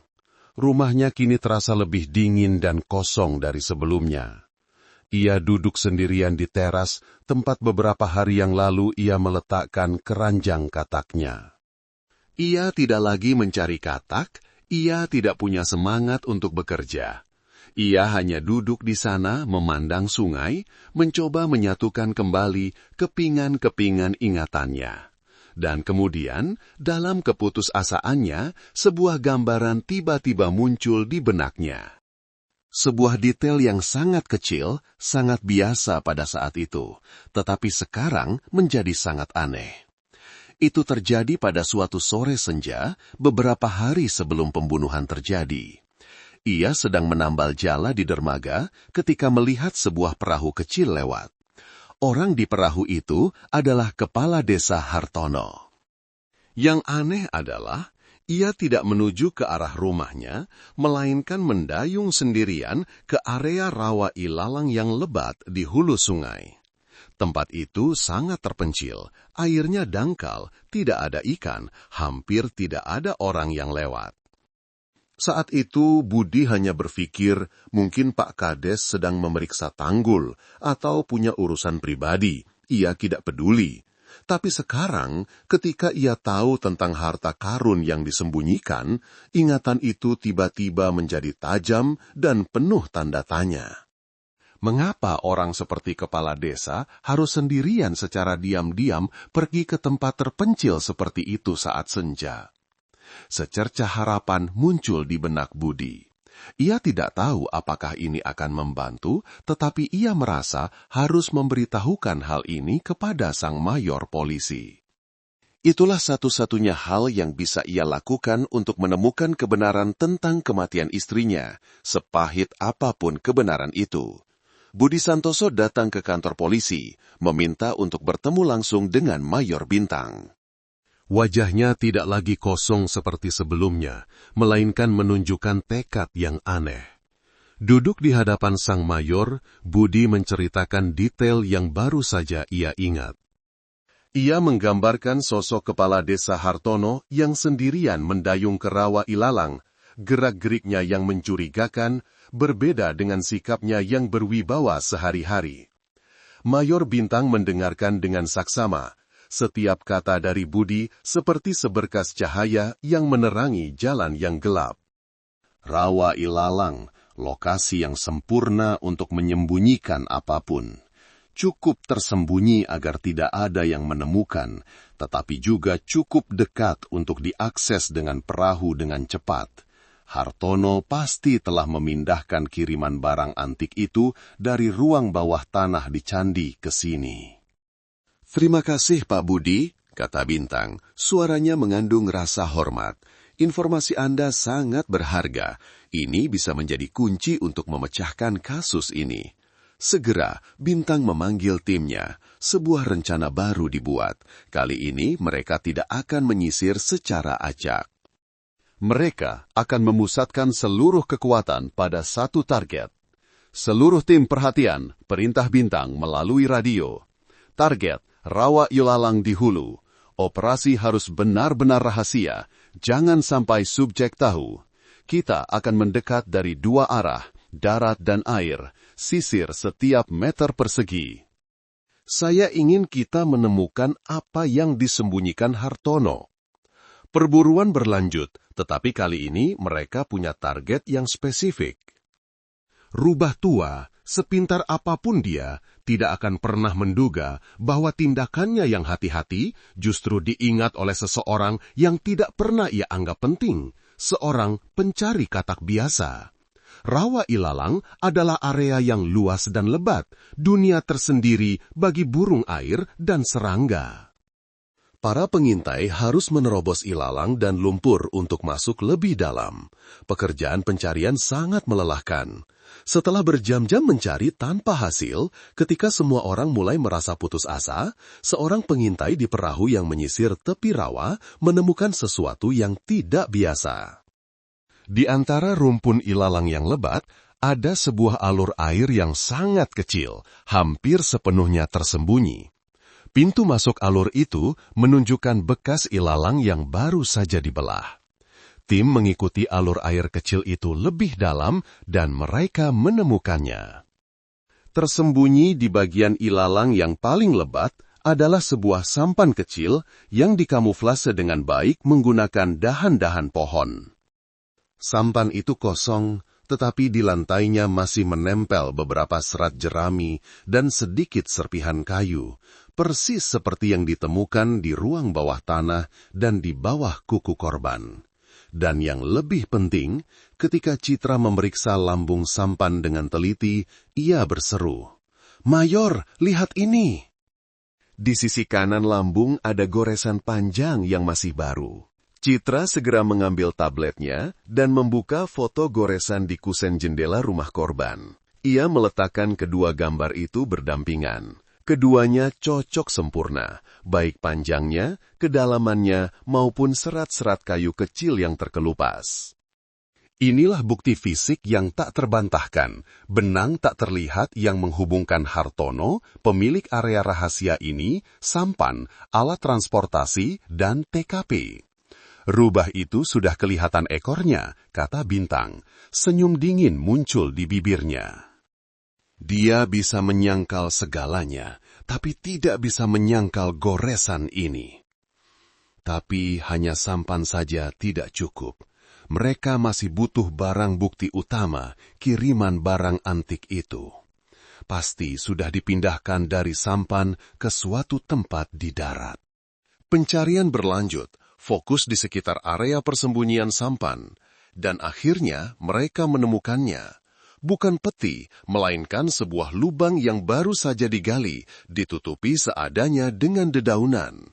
Di bawah lapisan tanah tipis, itulah peti kayu cendana yang dibungkus rapat dalam beberapa lapis terpal. Tim penyidik telah memegang kunci dan gemboknya. Drama Hartono akan segera berakhir. Dengan bukti yang lengkap di tangan, barang bukti, alat transportasi, dan jejak yang terkait dengan TKP, Mayor Bintang bisa saja langsung mengeluarkan perintah penangkapan untuk Hartono. Tapi ia tidak melakukannya. Ia tahu Hartono adalah rubah tua, seseorang yang tidak akan mudah mengaku hanya dengan bukti tidak langsung. Ia bisa saja menyalahkan Agus Wijaya, mengatakan Agus telah mencuri sampahnya untuk melakukan kejahatan.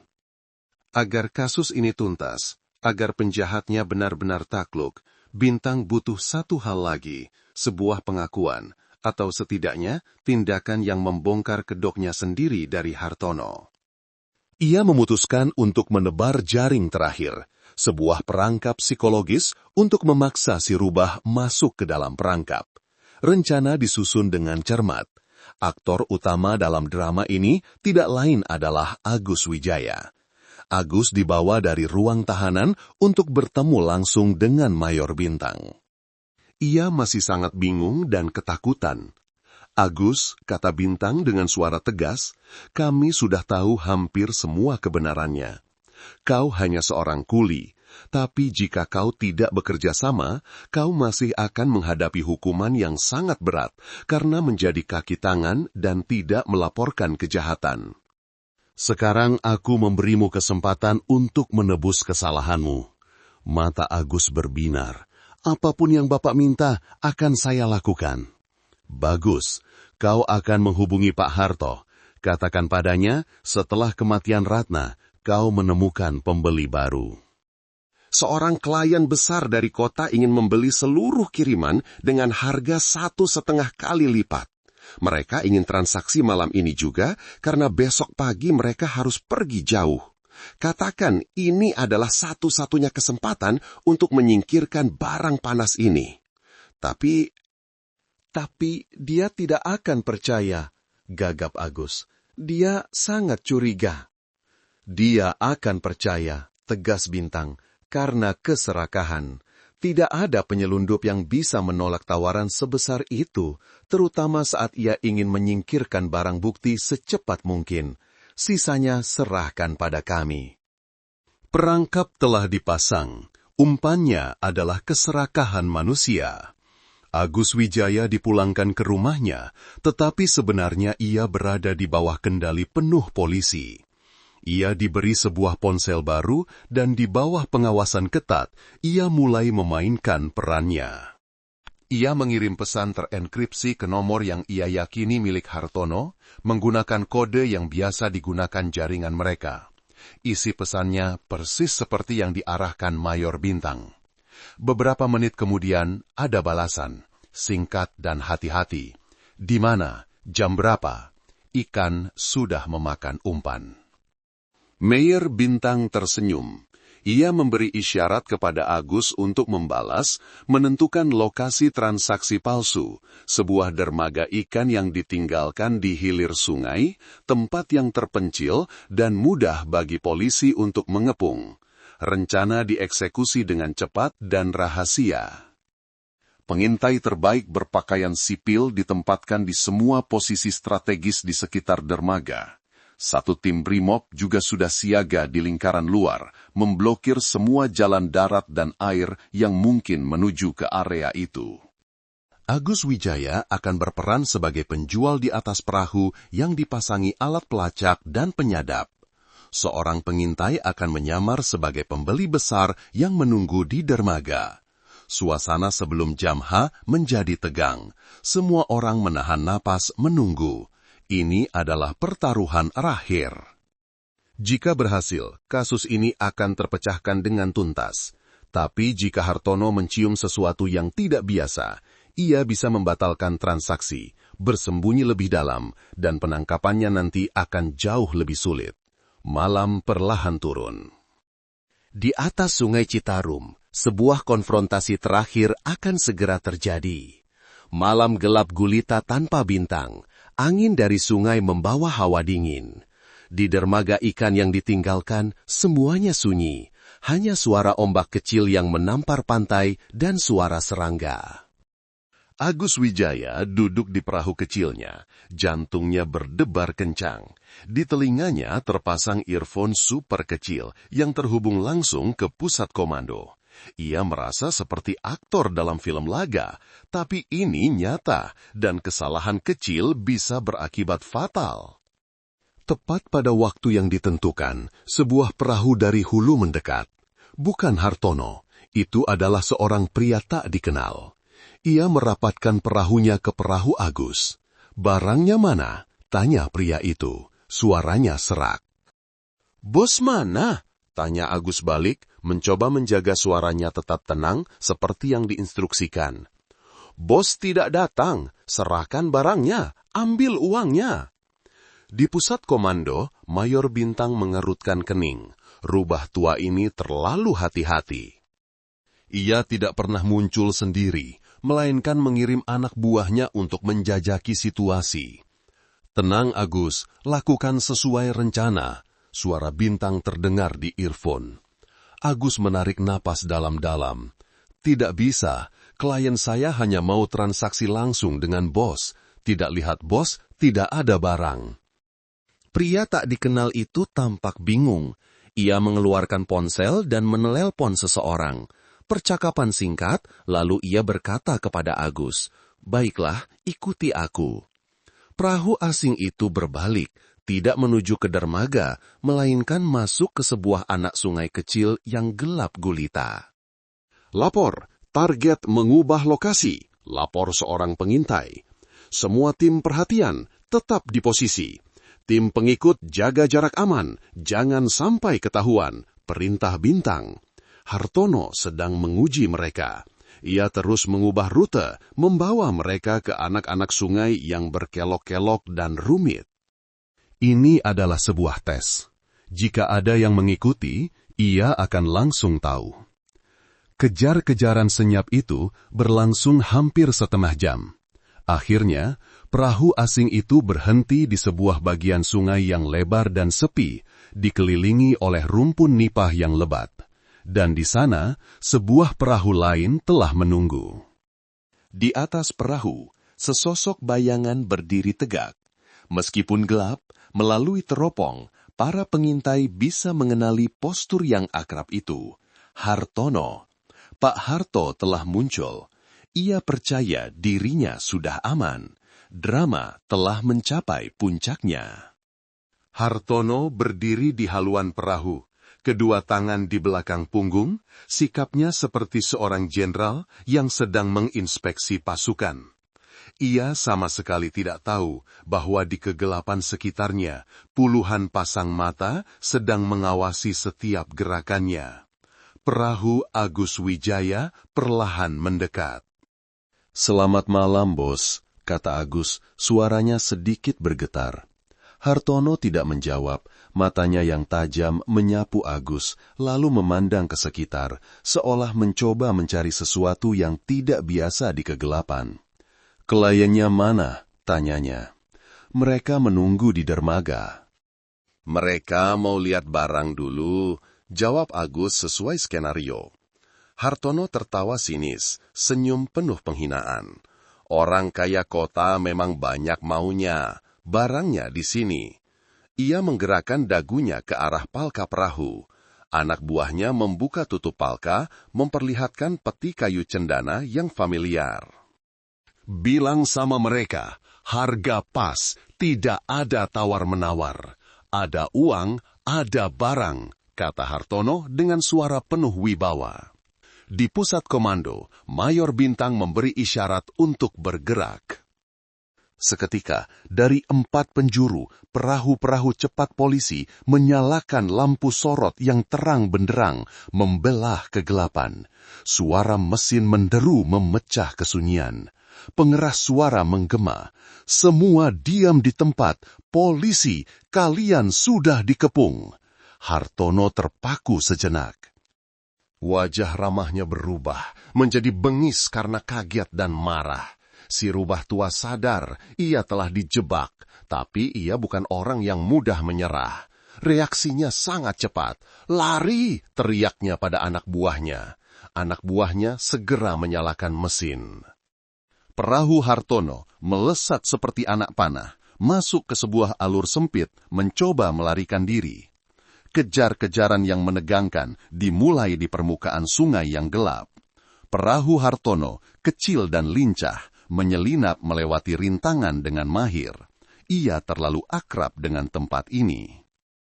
Ia tahu setiap tikungan, setiap perairan dangkal. Perahu polisi lebih besar, sulit bermanuver di alur sempit. Tapi mereka punya kecepatan dan jumlah. Suara mesin bergemuruh di seluruh sudut sungai. Cahaya lampu sorot menyapu liar di kegelapan, menciptakan pemandangan yang kacau. Mayor Bintang memimpin langsung di salah satu perahu cepat. Blokir semua jalan keluar ke sungai utama. Dia hanya punya satu jalan keluar, jangan biarkan dia lolos dari area ini. Hartono seperti binatang yang terpojok. Ia nekat menjalankan perahunya dengan kecepatan penuh, mengabaikan bahaya. Ia melempar semua yang ada di perahunya ke sungai untuk menghalangi jalan. Tapi jaring telah ditebar, sulit untuk lolos. Ketika perahu Hartono baru saja keluar dari sebuah alur kecil untuk masuk ke sungai utama, ia harus berhenti. Dua perahu cepat polisi sudah menunggu di sana, membentuk formasi penjepit yang memblokir jalan keluarnya. Tahu tidak ada jalan keluar, anak buahnya panik dan mengangkat tangan menyerah. Tapi Hartono tidak.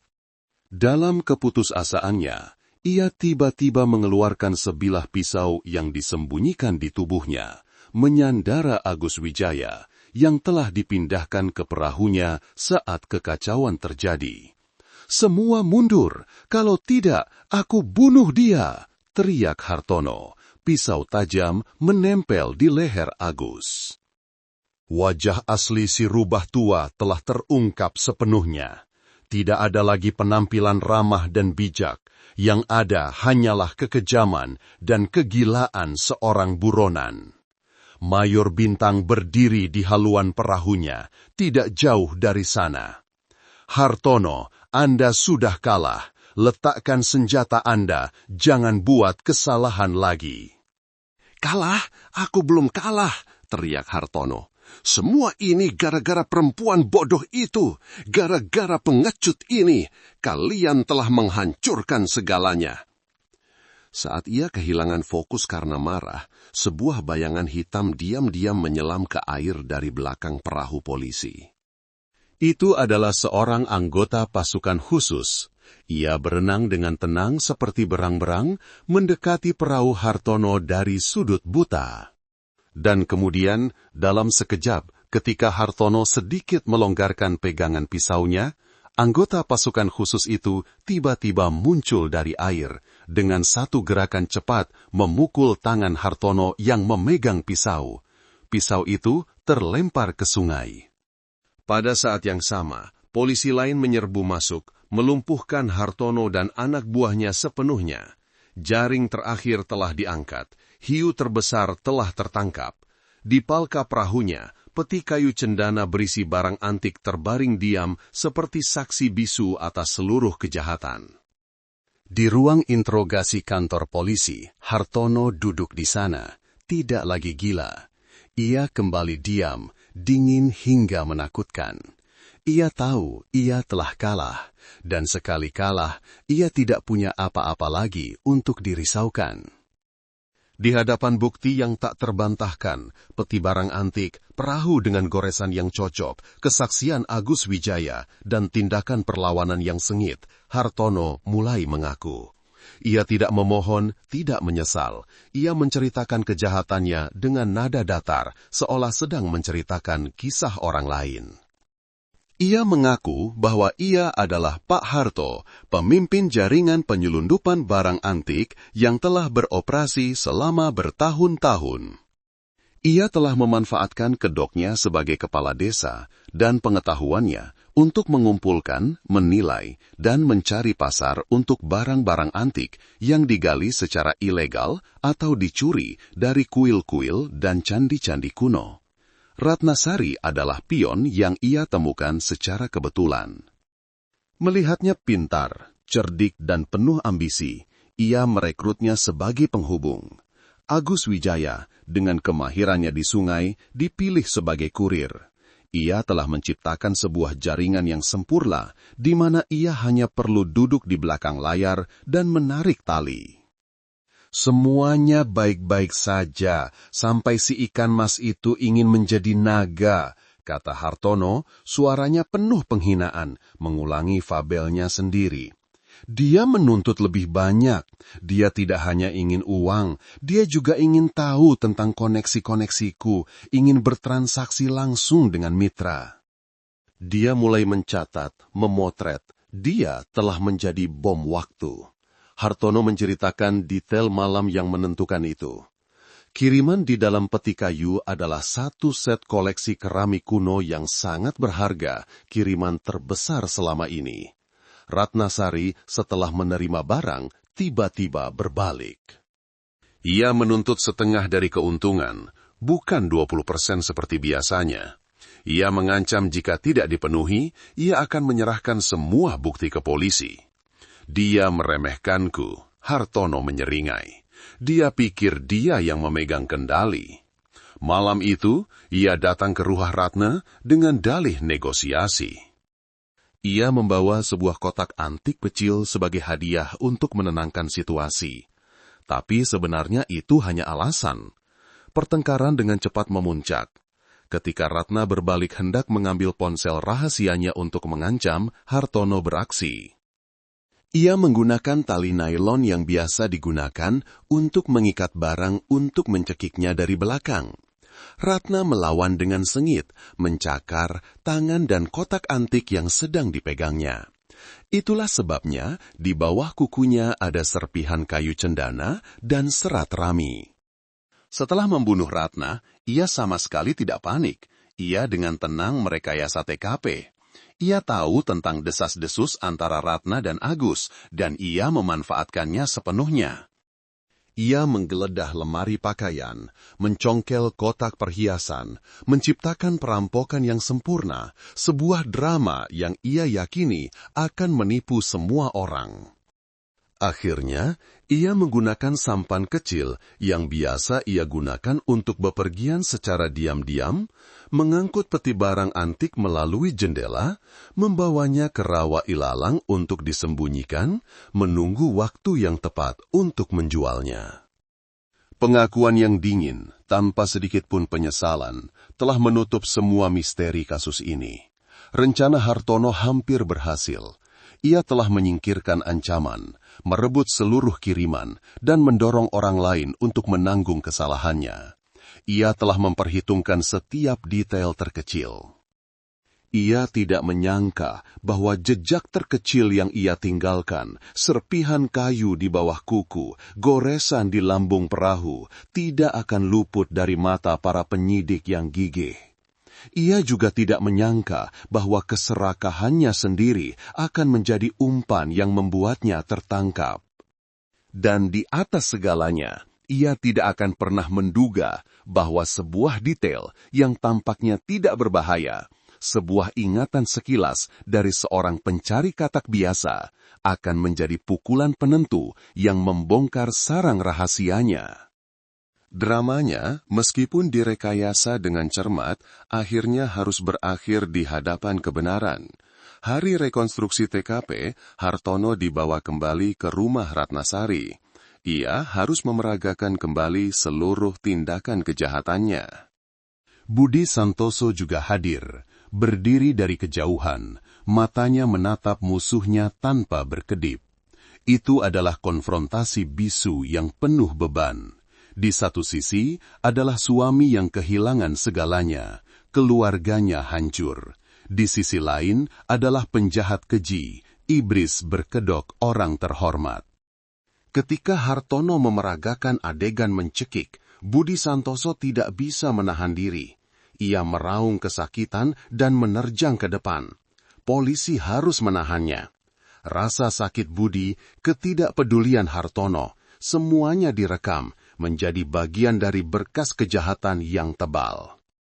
Sidang pengadilan Hartono berlangsung beberapa bulan kemudian, menarik perhatian seluruh publik. Dengan bukti fisik yang tak terbantahkan dan pengakuan yang jelas, Hartono harus menerima hukuman tertinggi atas tuduhan pembunuhan, perampokan, dan penyelundupan barang antik. Agus Wijaya, karena telah bekerja sama dalam pengungkapan kasus, menerima hukuman yang lebih ringan untuk kejahatan penyelundupan dan menyembunyikan kejahatan. Anak buah Hartono juga menerima hukuman yang setimpal. Keadilan telah ditegakkan, yang jahat telah menerima ganjarannya. Beberapa bulan setelah putusan, Mayor Bintang berkesempatan kembali ke desa Sukatani. Ia berdiri di tepi sungai, memandang matahari terbenam yang mewarnai langit menjadi merah.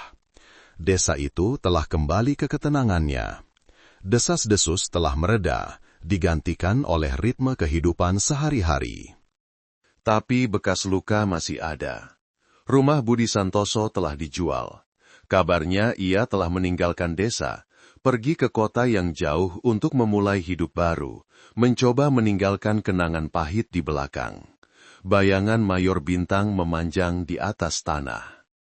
Ia telah memenangkan pertempuran ini, tetapi tidak merasa gembira.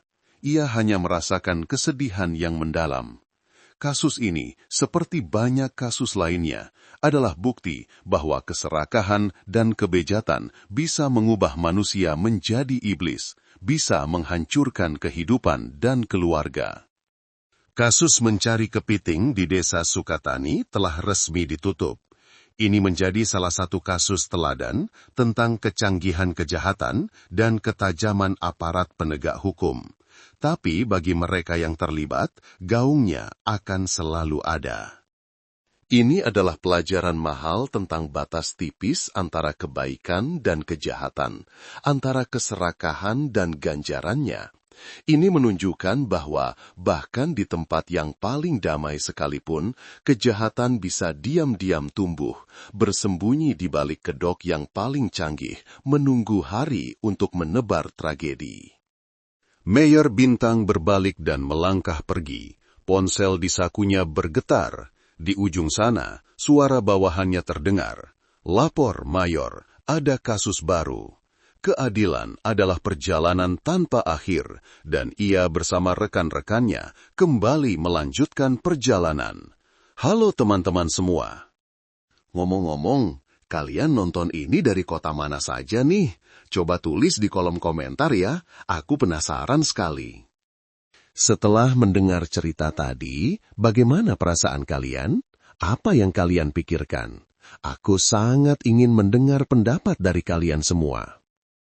Aku selalu berdoa, semoga teman-teman dimanapun kalian berada, selalu dalam keadaan sehat, aman, dan hatinya selalu damai.